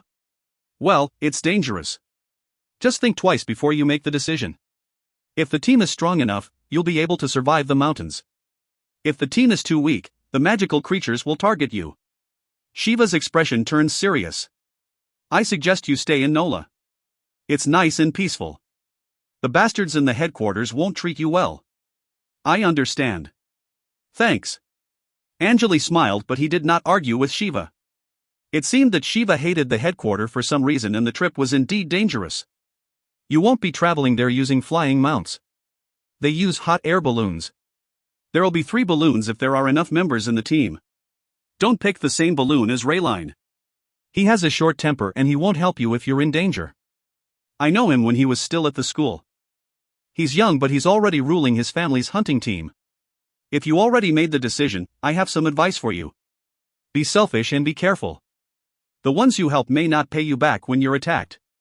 Don't die, Green. My grandchildren still want to play with you. I'll try to survive the trip. Don't worry. Angele chuckled. Alright, thanks for the help. If you find any errors, ads pop up, ads redirect, broken links, non-standard content, etc., please let us know. Report chapter so we can fix it as soon as possible. Chapter 247, Settle an Old Grudge, 2. Chapter 247, Settle an Old Grudge, 2. Translator, Leo. Editor, Frappe. Just come back in one piece, okay? I have never been to Omandis. Record some information using the crystal orb and bring it back to me if possible, Shiva muttered as he started drawing runes again. The light from the telescope faded as Shiva cut the connection off. Angele carefully returned it to the drawer. I need to make sure that the people in my territory become settled. He walked to the window and looked down. Nancy and several guards were chatting beside a watchtower. The communication rune he gave to the other wizards or wizard apprentices would not disappear as long as he was still alive, so people would not invade his territory in a while. Shiva, Blue, and several other people he knew could help take care of the matters in his territory if he asked. That was one benefit of having friends in Nola. However, there was one more organization he needed to deal with. Angele narrowed his eyes. He barely knew anything about Wisp's organization. Although they had been doing businesses with each other for a long time, he did not even know the name of the organization. Wisp's organization offered him a position in their potions department, but if Angele decided to go to Omandis, he had to make sure that the mysterious organization did not go after him. Wisp had helped him a lot before he advanced to the liquid stage, and the organization gave him many precious crystal leaves. Angele was worried that if he did not pay them back, the organization would attack him and the people around him. Angele must make sure everything was dealt with. It was possible that the organization had the power to remove him from the team to Omandis. Furthermore, he had not contacted with Wisp in a while. In a sea of maple trees, the noon sunlight went past through the gaps between the maple leaves and illuminated on the ground. Between those trees, there was a small lake, and the flaming red tree leaves reflected upon its silky smooth surface. In the center of the lake was a small area with a brown wooden house built upon it. There was no path leading to the house around the lake, and it just sat there quietly. The gentle wind blew over the maple trees. Some dried leaves dropped to the surface of the water, creating ripples. A young man with brown hair was walking toward the lake slowly. His eyes were surrounded by a golden glow, and there was a metallic silver glint on his skin.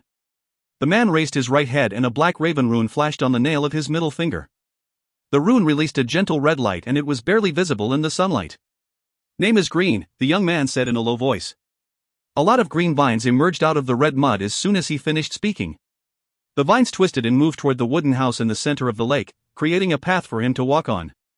Angele stepped onto the vine bridge calmly and headed to the wooden house. Creak. The door opened itself as Angele approached. He entered the house and closed the door. It was a small place. There were only a brown wooden table and 2 chairs. There was no wood in the fireplace on the wall, and the only decoration in the house was a dried-up wreath.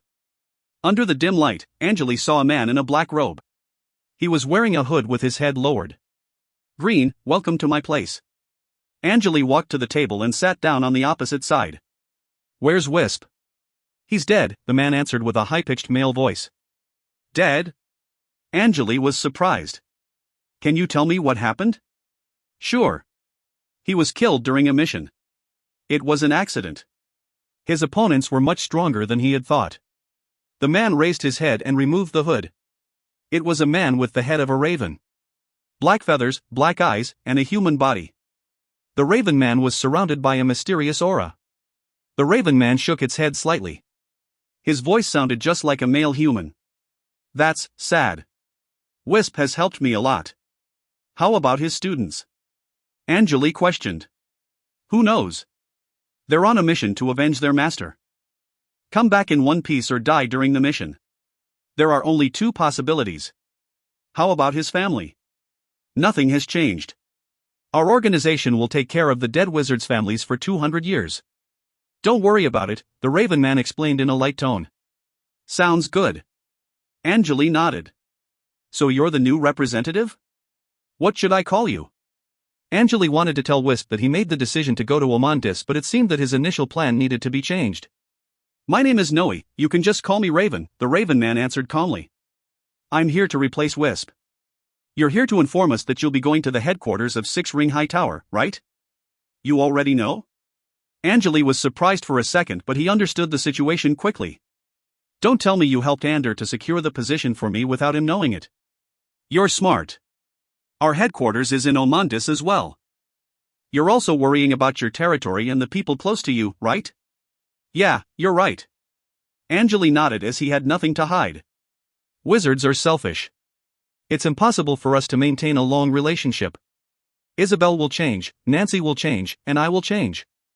I don't remember every face I see, and one day the people around won't stay there for me forever. Absolutely. So your best choice is to join us and we'll take care of your people for you, Raven said in a light tone. I didn't expect your headquarters to be in Omontis as well. If that's really the case, I'll accept the offer. Angele was not worried that the organization would threaten him through his friends. A dark wizard like him would never be compromised. He would always try to find the way to fight back.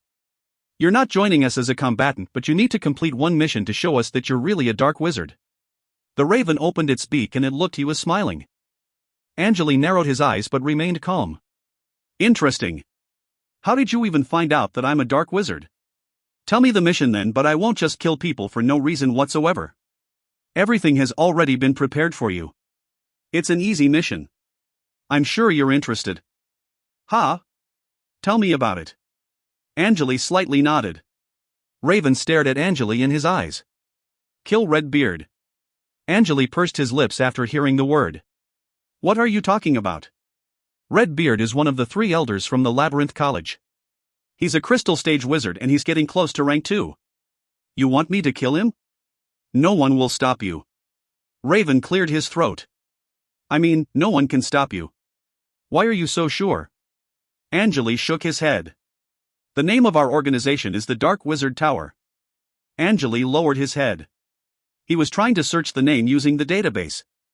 But how can I kill him? I'm not confident that I can defeat him in a 1 versus 1 situation. Well, you probably can't when he's at his optimal state. But what if he's betrayed by his own people and is severely injured? Raven chuckled. Are you setting everything up for me? It doesn't sound possible. You'll understand when the day comes. Half a month later. Outside Nola, the mist forest. Angele was overlooking the green sea of trees on a tall cliff, wearing a black leather armor suit. The forest was endless, the only thing in his sight was the tree. It was early in the morning and the sunlight had not yet brought the warmth to the land. Angele scratched his head and turned around. A blond man with curly hair stepped forward and stood beside Angele. He was wearing a black swordsman's suit. According to our intel, Redbeard has been injured by the president of Labyrinth College, Nari, and he is hiding in the forest below us. I'll leave the job to you, the man spoke in a calm tone. Is he alone? Angele wondered. There should be 2 people with him. A zombie he created in one of his students, the man explained. Redbeard failed a mission and did some permanent damage to his organization. Is he part of the Dark Wizard Tower? Angele suddenly questioned. No, but Nari is. So the organization wants him gone? Why? The man shook his head. The situation is complicated and I don't know how to explain it to you. Just go. There are other people going after him. There's a crystal stage wizard named Olive that wants Redbeard dead. He and 3 other liquid stage wizards have already been in pursuit of him for 4 days. Redbeard has many enemies and they all heard the information that he was hurt. Interesting, so I'm not the only one here? Angele asked. I thought you already cleared the path for me. Well, you're definitely not the only one here. We did try to clear the path for you, but the situation changed. The man took out a black plate from his pouch and handed it over to Angele. You can track the red beard down using the plate. Angele looked at the plate. It was about the size of a palm. Its surface was smooth like a mirror. There was a white dot being displayed in the center and a red dot was slowly moving on the left side. Thanks. He held the plate with his left hand and raised his right arm, creating a long silver sword in his hand. Angele checked the red dot on the plate and walked down the cliff. If you find any errors, ads pop up, ads redirect, broken links, non-standard content, etc., please let us know. Report chapter so we can fix it as soon as possible. Chapter 248, Magic Device, 1. Chapter 248, Magic Device, 1. Translator, Leo Editor, Frappe. Angele vanished into the forest after rushing down the cliff. The trees were tall and large, its leaves almost blocking the sky. On the ground, there were many tiny green bushes and white mist was floating in the air. Angele advanced slowly on the narrow path and made some noise between the bushes. Angele could feel cold and wet grasses through his boots. An unpleasant smell permeated the air. He held the black plate in hand and confirmed the location of the red beard, then he started heading toward that location quickly. The red dot on the plate blinked as it moved and it also stopped several times. Angele advanced for about 10 minutes and heard incinerating sounds ahead of him. The area that was about 10 meters away from him was lit. The furious flames were still expanding. Branches were being burnt and trees were falling down. The light from the flames brightened up the surroundings. Angele checked the fire and glanced around. No one was here. He crouched as blue light dots flashed in front of his eyes. Angele slashed down the bush in front and saw multiple footprints lying around. Whoever left them here was clearly in a hurry. They were here not so long ago. The patterns on their shoes indicated that they did not want to enter the mist forest. The fire is here to stop the people that are chasing after them. He came to this conclusion quickly. Angele stood up and glanced around. He suddenly walked to another bush. The grasses here had been stomped on by people. They must be the one chasing after Red Beard. Angele decided to proceed with caution. I need to hurry up or he'll be dead before I can reach him. He turned around and started running to the right. After about 1 minute, he reached the edge of the burning area and headed to the deep forest. He was not hiding his footsteps at all. Several minutes later, he heard people yelling and things exploding ahead. Angele held his sword tight and increased his speed. Who's there? Someone yelled ahead. It was a deep male voice. The trees left Angele's sight, revealing a large empty area in the front. Several trees were brought down by the explosion and surrounded the place. A middle-aged man wearing a tight blue suit was standing in the center of the place and he supported his body with a large black mace. No one else, however, was around. The man was deeply wounded and his left arm was broken. The man stared at Angele as he walked out of the forest. Who are you? Angele glared at him and using the chip to scan his mentality wave. It showed that the man was a gas stage wizard. Are you going after Red Beard? He stepped forward and asked. You too? Head into that direction then, they just left. The man pointed at the right. Angele nodded. Red Beard had only injured a gas stage wizard. It seemed that his injury was getting worse every minute. It was great news for him. He checked the black plate again. The red dot was very close and it already stopped moving. He rushed to the red dot and heard someone screaming. The scream stopped within a second. Angele saw a woman in a red robe that got pinned down by a tree. Her whole body was frozen in a large chunk of ice. The woman had died right away. He walked to the ice block and tapped on it. Dang! The metal barrier around Angele's hand did not leave any crack on the ice. He suddenly heard people chatting between the bushes. That's it, Lando. You're a dead man. Give me that thing and I'll free you from your suffering, a woman was shouting. Angele narrowed his eyes. He checked the plate again. The red dot was very close to the white dot. He put the plate into a pouch and grabbed some gray dust. Wind, heed my call. He chanted in a whisper. Several thin green strings appeared in the air and started spinning around Angele. The strings vanished into the air after several seconds and everything returned to normal. Gentle wind was blowing over his face and Angele threw the gray dust into the air. The shiny dust looked like silver light dots that were blown away by the wind quickly. The wind stopped after all the dust was gone. Angele grabbed a silver scimitar from his back. The scimitar had a sharp wavy blade and it was coated with a green glow. He twisted the handle of the scimitar slightly and a blade of similar length popped out of the bottom of the handle. Let me see what this cursed scimitar can do. Angele spun the scimitar several times and tied it to his belt. Angele held the long silver sword in hand and stepped forward. Redbeard was sitting beside a large tree with blood leaking out of his mouth. 2 corpses were lying in front of him, both cut into half from their waists. It was a terrible way of dying. An old man with a white beard was staring at Redbeard calmly. He was wearing a red robe with a cane in hand. A muscular woman wearing a black armor piece was standing behind the old man. The woman had messy blonde hair and there was a black lightning pattern on her forehead. Her weapon was a red greatsword. The 3 looked at Angele at the same time as he left the bush. No one looked surprised. They had noticed Angele's presence a while ago. Olive, I can give you the magic device, but it seems that this young man is interested too. Redbeard laughed. Angele blinked his eyes. The magic device's power was higher than the high-rank enchanted item. It could help the owner cast certain spells instantly. Redbeard brought up the magic device and wanted to see if the 2 would try to finish Angele off first. Wizards would do anything to get their hands on the magic devices. Redbeard's plan was obvious, but it was still effective. Friend, it's none of your business. I have just one advice for you. Leave. Now. The woman with the greatsword yelled at Angele. She noticed that his expression changed after hearing about the magic device. It's a serious personal matter. I need to talk to the Redbeard first. Do you really think that I'll leave just because you said it? Angele shook his head. Kill him then, the old man named Olive suddenly turned to Angele and said. The woman nodded slightly and started walking toward Angele. She lowered her greatsword and prepared to fight. Actually, I don't care about the magic device. I just want Redbeard dead. Angele remained calm. Redbeard is the strongest crystal stage wizard I know. We should kill him first before he recovers. He was not afraid of a fight. Angele was certain that he could slay Redbeard by himself as long as the old man did not have enough mentality to cast a level 2 spell. The biggest problem to him was Olive. He tracked down the Redbeard and he must be a strong crystal stage wizard. And I'm just a gas stage wizard. I can't do anything to you, don't you think? Angele shrugged and took 2 steps back. Master, I think he's right. We have already violated many rules recently. Let's just kill Redbeard. The woman turned her head around and talked to Olive. I don't carry the magic device with me. I already hid it in somewhere safe. If I die, you'll never be able to find it. Redbeard smiled. Olive shook his head. You have played too many tricks. My patience is running out. You know me for so many years.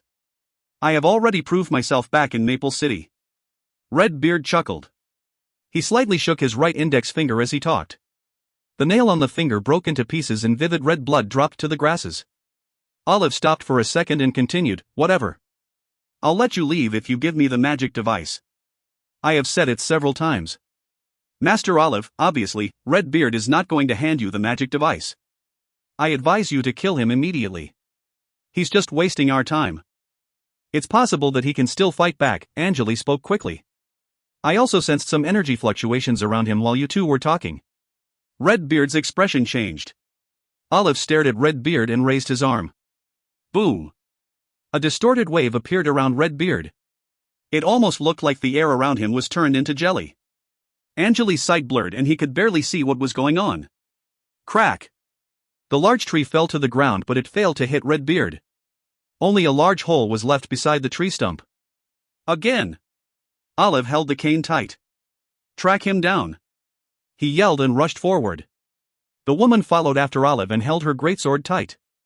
Angele walked to the tree stump and checked the hole. He took out the black plate and saw the red dot moving again.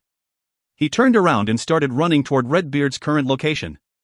Angele saw Redbeard stopped by another large tree right away. Olive and the woman were standing right beside him. Well, it seems like my plan failed. Redbeard sighed and wiped the blood off his mouth. Turning myself into pure energy will never be a good idea. Your mentality wave is interrupted by my spell. Olive sneered. You can't trick me twice with the same crap. Well, you'll have a much easier time talking to him if you hit him harder. Angele smiled. Olive and the woman looked at him at the same time after hearing him speak. If you find any errors, ads pop up, ads redirect, broken links, non-standard content, etc., please let us know report chapter so we can fix it as soon as possible. Chapter 249, Magic Device, 2. Chapter 249, Magic Device, 2. Translator, Leo Editor, Frappe. The two knew that it was the best choice they had, but none of them were willing to attack first. Redbeard was one of the strongest crystal stage wizards, and if he still had enough mentality to cast a level 2 spell, none of the three would be able to take it without dying. Even Olive was not so confident with his force barrier. Their original plan was to chase Redbeard down and force him to waste mentality on defensive spells. It's a great suggestion. You had some personal matters with Redbeard, right? Why don't you go beat him up? The woman chuckled. Well, I'll pass. I want him dead, but it's fine if you want to do the job for me. Angele coughed and stepped back. Olive and the woman shook their heads.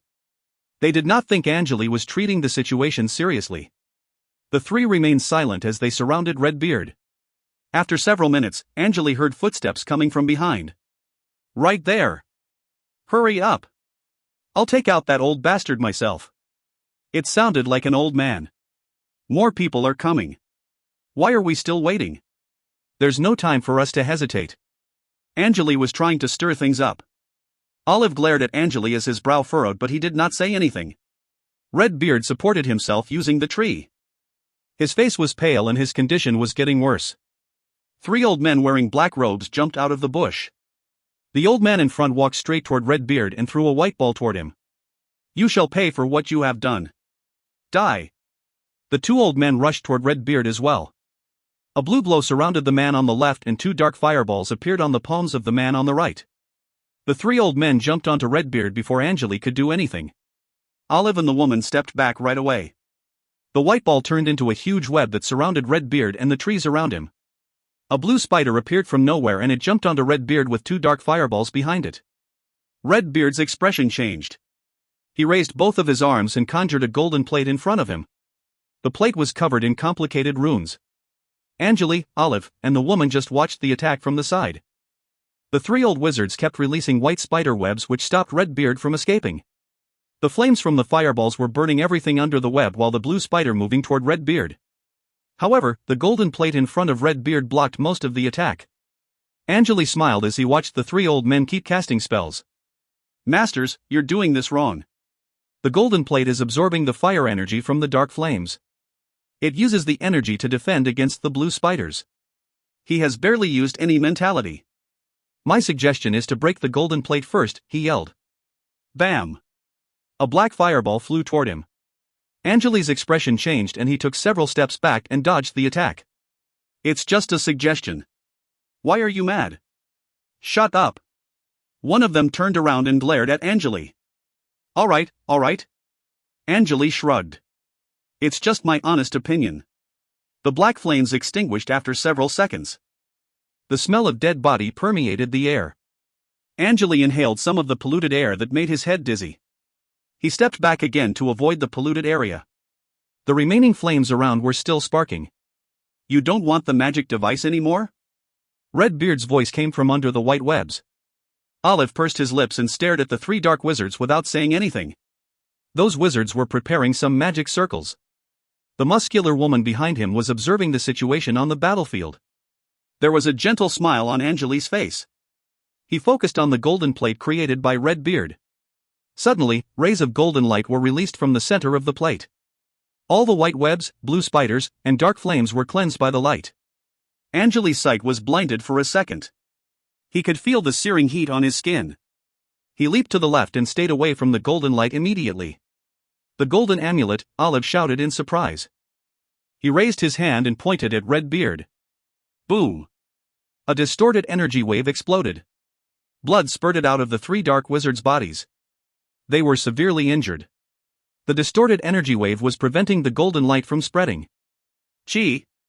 A high-pitched noise echoed in the area as the two spells conflicted. Crack! The golden light suddenly faded. Ha, you want the magic device, right? Go for it. Redbeard laughed. He raised his arm and a white object was thrown into the forest at full speed. Hurry! Olive bit his lips and rushed toward the white object. The three dark wizards struggled and stood up, then they started running toward the object as well. It only took several seconds for them to reach the object. The light of thorns. Redbeard sneered and shouted.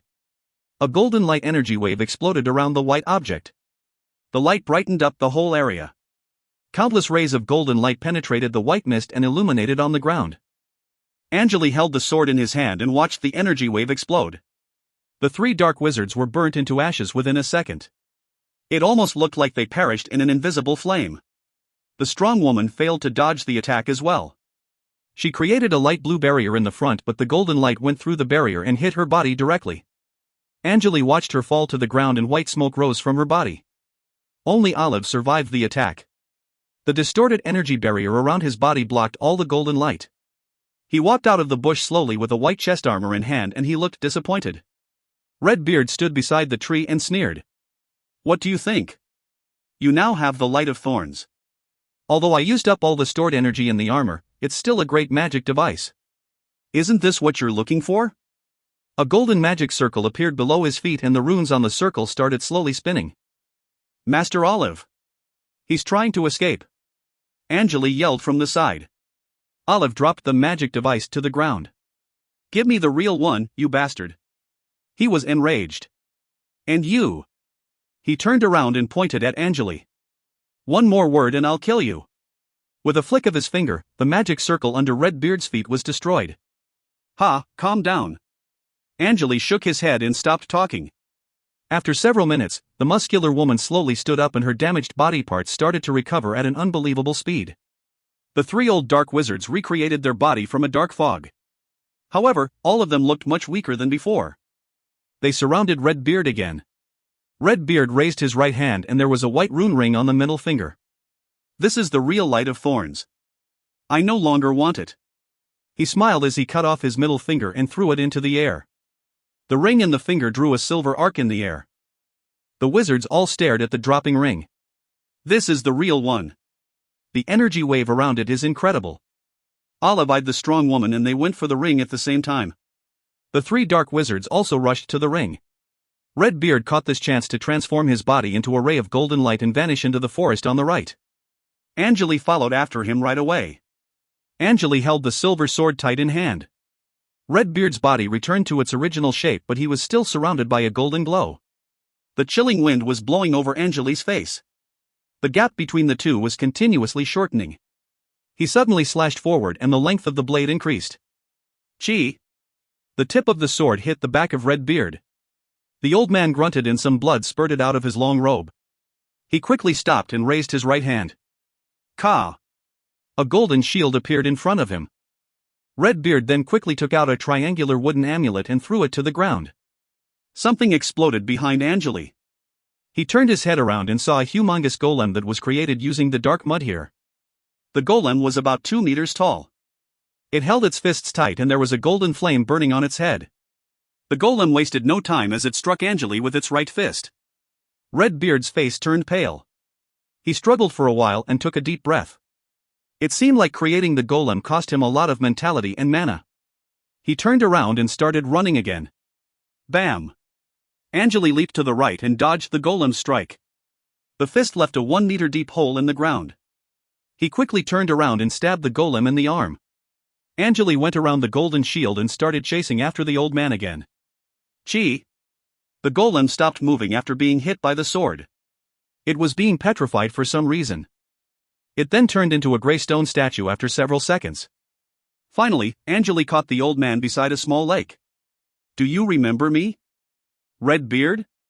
Angele smiled and stared at Redbeard. The old man was lying on the ground. Who are you? I have too many enemies. Redbeard pursed his lips. I have known that this day will come. I knew it from the beginning, just kill me. That magic device was the last valuable thing I had. However, why didn't you go for the magic device? I'm impressed, he added. The reason is simple. I need to kill you first. Angele walked to the old man slowly. The magic device is right there. They're already fighting for it. Someone else will take it before you can finish me off, Redbeard, who had lost his calm, said quickly. Don't worry. I have plenty of time. I can kill you first and go back for that. Angele shook his head. If you find any errors, ads pop up, ads redirect, broken links, non-standard content, etc., Please let us know report chapter so we can fix it as soon as possible. Chapter 250, Leaving, 1. Chapter 250, Leaving, 1. Translator, Leo Editor, Frappe. He untied the cursed scimitar from the belt, twisted its handle, and swung it like a silver metal fan. Redbeard's expression changed after seeing the cursed scimitar. He raised his right hand and hit the ground. Bam! White steam rose from the mud and blocked Angele's sight. The old man started running to the left. His face was pale and he was struggling to run in a straight line. Chi! Suddenly, he stopped moving and the silver blade pierced through his chest brutally. Blood spurted out of the wound right away. Redbeard's body was ignited and he was turned into a human torch. The old man was melting like a candle in the yellow flames. Angele pulled the scimitar out of Redbeard's body and took 2 steps back, watching the old man melt. It's over. You know who I am, but it doesn't matter anymore, he spoke in a light tone. He raised the scimitar high and cut off Redbeard's head. Ah! Suddenly, the head of the old man started screaming. Golden liquid was leaking out his mouth, eyes, ears. This viscous liquid created a tiny puddle on the ground. There was a metallic glint on the surface of the pool. The screaming never stopped, and the face that looked like a younger Redbeard appeared in the golden puddle. Storm and eclipse. The face opened its mouth and chanted the incantation. Redbeard's head rolled several times on the ground. Angele decided to leap away as he heard the incantation. Chi! Suddenly, a black iron arrow hit the golden face in the pool. The face stopped invoking the incantation right away. Boom! The golden liquid slowly disappeared and turned into golden energy waves. The iron arrow released some strong wind and blew all the energy waves away. Some tree leaves were caught in the wind and dropped to the ground. The only thing left there was a dead body with no head. Angele remained calm. He walked to the dead body, then crouched and started searching. After about 10 minutes, he found a black pouch with several crystal cards inside. Redbeard was indeed telling the truth. The magic device was truly the last valuable thing he had. Angele stood up, then he turned around and glared at the cliff. Through the gaps between the trees, he could see a blond man with curly hair waving his longbow at him. Angele grabbed the iron arrow and pulled it out of the ground. He could feel an intense heat coming from the surface of the arrow. It was covered in complicated runes and there were 2 tiny bat wings on both sides of the arrow. He also noticed that the fletching was melting. Definitely not an ordinary iron arrow. Angele rubbed the arrow with his hands and detected the remaining energy from the enchantment. It must be a special arrow that was prepared for stopping the last strike from the Redbeard. He held the cursed scimitar tight and stabbed into Redbeard's melting body. Chi! The noise sounded like the scimitar was sucking his flesh dry. Angele could feel the mentality and energy being transferred into his body through the handle of the scimitar. The energy was different from any types of energy particles that were stored in his body. It felt like there was a fire blazing in the center of his chest. He could feel that his body was filled up with this unfamiliar power. His skin was being strengthened and his strength was increasing. Angele raised his right arm and realized that his muscle size had almost doubled. The Redbeard's corpse dried up and turned black. The noise made by the scimitar slowly disappeared. Angele stood up and pulled the blade out of the dead body. 0. Check my body condition. Attributes have changed on a large scale. Analyzing. Done. Angele Rio, Strength 7, Agility 6.5. Stamina 10. Mentality 44. Mana 31. Angele was surprised. He himself knew that his attributes increased, but the disparity was far greater than what he had expected. The strength stat increased from 4 to 7, the agility increased by 1.5, the stamina increased by 2, and the mentality increased by 0.9. The cursed scimitar had absorbed the power from a dead crystal stage wizard. Although Redbeard was severely injured, the result was still incredible. Corman must have killed many wizards to gain such horrifying attributes. Angele swung the scimitar carefully. Chi! The blade drew a silver arc in the air. He tied the scimitar to the belt again and started walking back. There was still something he wanted. Angele killed a crystal stage wizard easily as everything was set up and the blond man helped him dodge the final strike. He wondered what he could do if someday the same thing happened to him. Suddenly, the black iron arrow cracked in his hand. Ka! It sounded like glasses being cracked. The iron arrow broke into many pieces and dropped to the ground. Angele looked at the broken arrow. The black metal pieces started melting and turned into black smoke, vanishing into the air. Several seconds later, the whole arrow disappeared from the ground. He wiped his hand with a piece of cloth and kept walking. Bam! A distorted wave exploded in the area. Large trees were hit by the wave and cut down. They fell to the ground and there were broken pieces of branches everywhere. Black smoke was hit by the wave, which then turned into an old man in a black robe. The old man was blown away by the impact and he rolled away on the grasses. The dark wizard's face turned pale. He lay on the ground and watched Olive walk toward him. Olive held the cane in hand. There was a blank expression on his face. The old man did not look like a cruel dark wizard. Instead, he looked like a great scholar from a wizard tower. The muscular woman's greatsword broke in half. There was a deep wound around her waist. The wound was being healed by some white light. Her wound looked better each time the white light flashed. The woman just stood there and waited. The other two has already returned to the palace of the Great Abyss. You're the last one. Give me the magic device and I won't make you suffer. A silver glow surrounded Olive's eyes and there were two distorted invisible balls floating over his shoulders. The balls were creating a strange static noise. I'll be revived in the Northland Alliance. My seed is there. You can't kill me and my brothers. The dark wizard sneered. Insects, it'll take you more than 10 years to recover to your energy form. Your mentality will be halved and you'll have become useless by then. Olive stayed calm and shook his head. Give me the magic device. You know you don't stand a chance against me. There's no turning back. I won't just hand it over to you. The dark wizard sneered again and hit the ground with his hand. A small protrusion rose from the mud and moved toward the forest quickly. Boom! Olive's spell failed to stop the moving protruding mud. Chi! The bump cracked open and a white ring blasted out of it. The ring was then caught by a man in the bushes. Angele had caught the ring without realizing it. He was still walking and he did not sense any energy wave from the object flying toward him. Before he could check what was in his hand, a dangerous energy fluctuation appeared in front of him. Boom! Dang! Countless tree leaves dropped to the ground and the trees around were in a mess. Angele untied the scimitar and blocked the strike. His face turned pale. The buff from the scimitar is really incredible. Otherwise, I wouldn't have been able to block this attack. However, Angele's organs were slightly hurt and it would take him some time to recover. The power of the strike was over 40 degrees. He had the ability to handle 30 to 35 degrees of power, but an unexpected strike with over 40 degrees of power still almost killed him. You're pretty good. A surprised voice came from the front. Olive and the woman walked to Angele, looking surprised. Give me the ring and I'll let you leave in one piece. Angele looked at the two strong wizards in front with no fear in his eyes. He felt like there was a fire burning in his mind. The dangerous situation was making him excited for some reason. It was a feeling he never had before. Angele smiled as he could feel his blood boiling.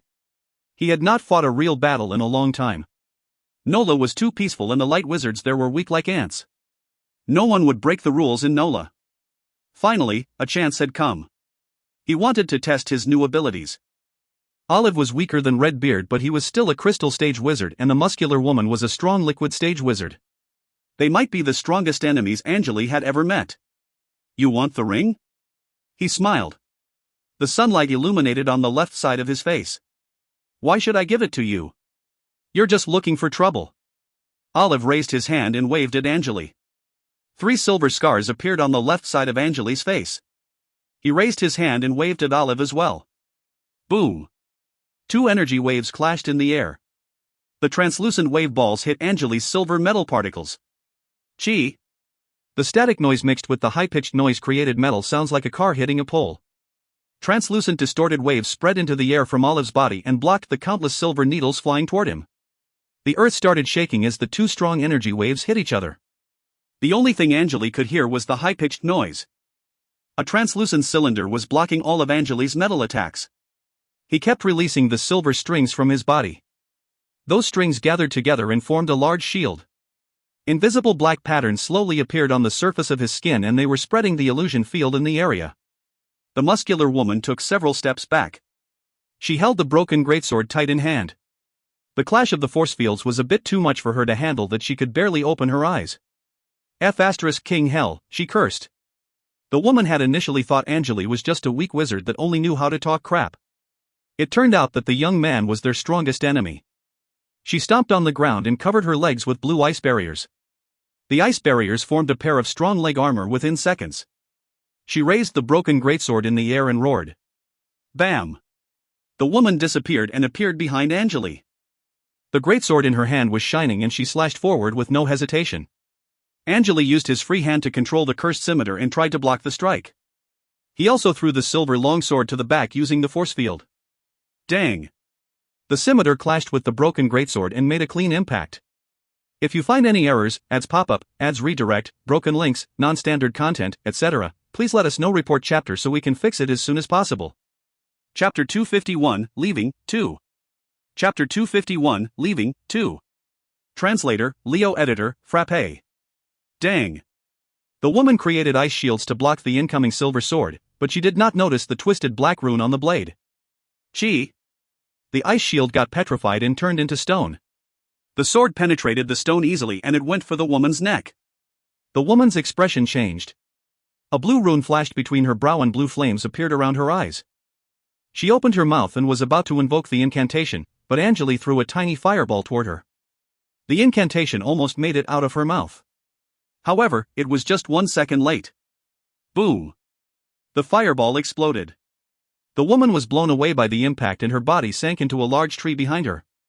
She fainted as her body was being petrified, starting from the neck. Angele lowered his hand as the red glow disappeared. The cursed scimitar and the silver sword floated around his body. Countless metal strings were fighting against Olive's distorted force field. Several seconds later, the metal strings were now coated with a green glow. They looked like tiny snakes flying around. The wind buff is great. After modification, it can increase my speed by 40%, including the metals under my control. It took a lot of mana and mentality to cast all the spells, but Angele did not mind doing so. Ka! Suddenly, all the silver metal strings and needles were crushed. He grasped the scimitar with his right and the sword with his left, leaping to the side afterward. Boom! A distorted energy ball went past his body and exploded about 10 meters behind. The translucent energy waves were released from the center of the explosion and several large trees fell to the ground. He quickly looked to the other side. Olive's body was surrounded by the translucent shield and there were silver flames burning in his eyes. The old man looked like a devil from the hell, who then raised his hands in the air, and it seemed like he was starting a ritual. Olive suddenly lowered his head and stared at Angele. Crack! Angele narrowed his eyes. It felt as though he was trapped inside a large glass ball. The invisible energy waves were about to tear him apart with the ball, but he quickly raised both of his weapons and tried to block the waves. Countless metal strings were unleashed out of his body and created a huge silver shield in the front. Bam! The noise sounded like glass being shattered with force. Angele's body trembled as he was hit by the energy waves from all angles. The metal shield in the front only lasted for a second. The scimitar and the sword were pushed away like nothing. His face turned pale and a twisted black rune flashed in his eyes. Angele was pushed back by the remaining force and he finally stopped after hitting a tree. 2 deep holes made by his feet were left on the ground. Olive sneered, and his burning eyes ferociously glared at Angele again. A huge amount of distorted energy waves surrounded him, and they were getting closer to Angele. Angele had no mentality left. His body was empty, and he felt dizzy, but he remained calm. There was still one thing he could rely on. The evolved illusion signet could trap people in a nightmare. He had never fully activated the signet after its evolution, but he was certain that the effects would be incredible. Angele assumed that the signet was somewhat related to the nightmare realm, as it was capable of turning illusions into reality. This was the reason why he remained calm although he could no longer cast any spells. The temperature around Angele increased as the energy waves approached. He knew that Olive needed to channel the spell, and if he could fully activate the signet, the energy waves would stop. In reality, he still had another method to save himself in case of emergencies. However, he was still waiting for the right time. Angele raised his left hand. A black shadow started swinging its wings on the center of his palm. Several blurry shadows appeared around the wings. They looked like translucent birds mixed with some flies. They rotated around the signet slowly. Ka! The energy wave stopped right before hitting Angele's body. A gentle smile appeared on his face as he looked at Olive. It's over. Master Olive. He lowered his left hand and deactivated the signet. Angele turned around and saw the blonde man by a large tree with a black longbow in his hand waiting for him. I was going to help you. He lowered the black bow. You helped once already. The magic device is just a bonus of the mission. I can handle it myself. Angele smiled. The two slowly vanished into the deep forest. Olive stared at the back of the two. His upper body was still burning in silver flames, but his lower body had already been petrified and now had the texture of a stone statue.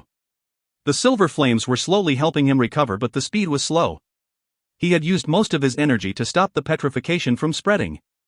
That was why Olive had stopped attacking. He would not have enough energy particles to stop the petrification if he did not stop controlling the translucent energy waves. The old man did not want to take the risk. Moreover, he was not sure what Angele did to him. The old dark wizard had disappeared a while ago. He escaped the fight by turning his body into black smoke. The only thing left on the ground was a long black robe. The golden sunlight penetrated the thick cloud in the air. On a high platform of 6-ring area in Nola, a brown wooden house sat silently in the middle of the grasses. The gentle wind was making the vivid greenery dance. 3 black gondolas were located beneath the 3 enormous envelopes. They floated in the air above the platform. 3 white airstairs made of wood were built on the platform and were used to help people get aboard. It was crowded around the airstairs. Many strong centaur slaves and muscular men were carrying the baggage of the wizards to the boat. There were also many cargoes that were filled with magic stones waiting to be transported. The overseer kept yelling at the slaves in an attempt to make them move faster. Some light wizards were climbing up the airstairs slowly. Some wizards were still saying goodbye to their friends and family members on the ground. The entire platform was covered with people. Angele was wearing a white robe with a white belt. He was chatting with Shiva, Sherry, and Blue. Nancy was patiently waiting behind him. Please take care of Nancy for me if possible. She'll be my representative in Nola. Angele grabbed Nancy's hand. They finally had sex last night and Angele had told her about his future plans. But they were not real lovers. Their relationship was only based on reciprocity. Angele provided her a shelter while she wanted a strong master. Nancy was not really downcast about Angele's departure after hearing his explanation. Not a problem. I'll take care of her. Shiva nodded. Blue looked at Angele. We met each other not so long ago, but I believe you will survive the trip. Thanks.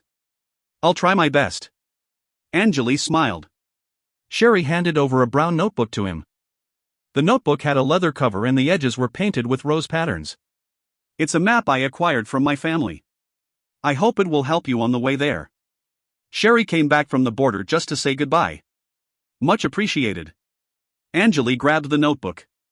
The 3 talked about the world stone for a while to lighten up the mood a bit. Suddenly, the crowd got noisy. It's the 3 team captains. Shiva lowered his voice. Angele turned his head around and glanced around. 2 white robes and a red robe walked toward the crowd. Everyone bowed to them as they walked past. At the front of the group was a handsome young wizard. His long white robe's edge was decorated with gold. There was a blank expression on his face. There were 2 wizards behind him. The one on the right was a middle-aged woman wearing a white robe. Her long black hair trailed over her shoulders. There was a strange swelling on her right arm, but it was covered by the sleeve.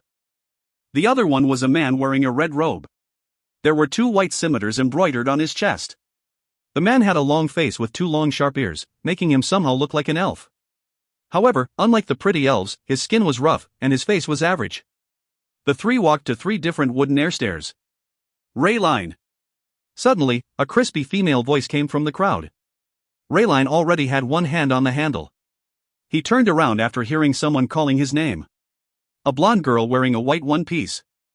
There was a long silver hairpin on her hair. She stared at Rayline as she yelled. You'll come back for me, right? You promised me, the girl shouted. Rayline looked at her with his brows furrowed. Sorry, but who are you? The smile disappeared from the girl's face. She covered her face with her hands and started crying. The girl then turned around and ran down the platform quickly. The wizards, slaves, and family members started laughing after watching the scene. Rayline watched the girl leave, then he sighed and shook his head as he climbed up the ladder. He didn't want the girl to wait for him since he could die on this trip. Maybe my thoughts about him are wrong. Shiva looked at Rayline and sighed. It's about time. I'll be boarding the airship too. Angele shook his head slightly and walked to the 3rd airship. Don't forget about us. Shiva yelled from behind. I won't. Angele waved his right hand. The three just stood there quietly and watched Angele climb up the airstairs. Angele stood by the railings after getting on the airship. He overlooked the crowd and put on the hood to cover his face. He had already organized everything before leaving. Isabel would help him contact Master Liliana. It seemed that the White Tooth Castle had no problem doing business with the underground world. He waited for the wizards to board the boat. The chilling wind was blowing the lower hem of his robe into the air. It was early in the morning and the sunlight was not even warm. Nola was a nice and peaceful place, but for a better future, he chose to leave. If you find any errors, ads pop up, ads redirect, broken links, non-standard content, etc., please let us know. Report chapter so we can fix it as soon as possible.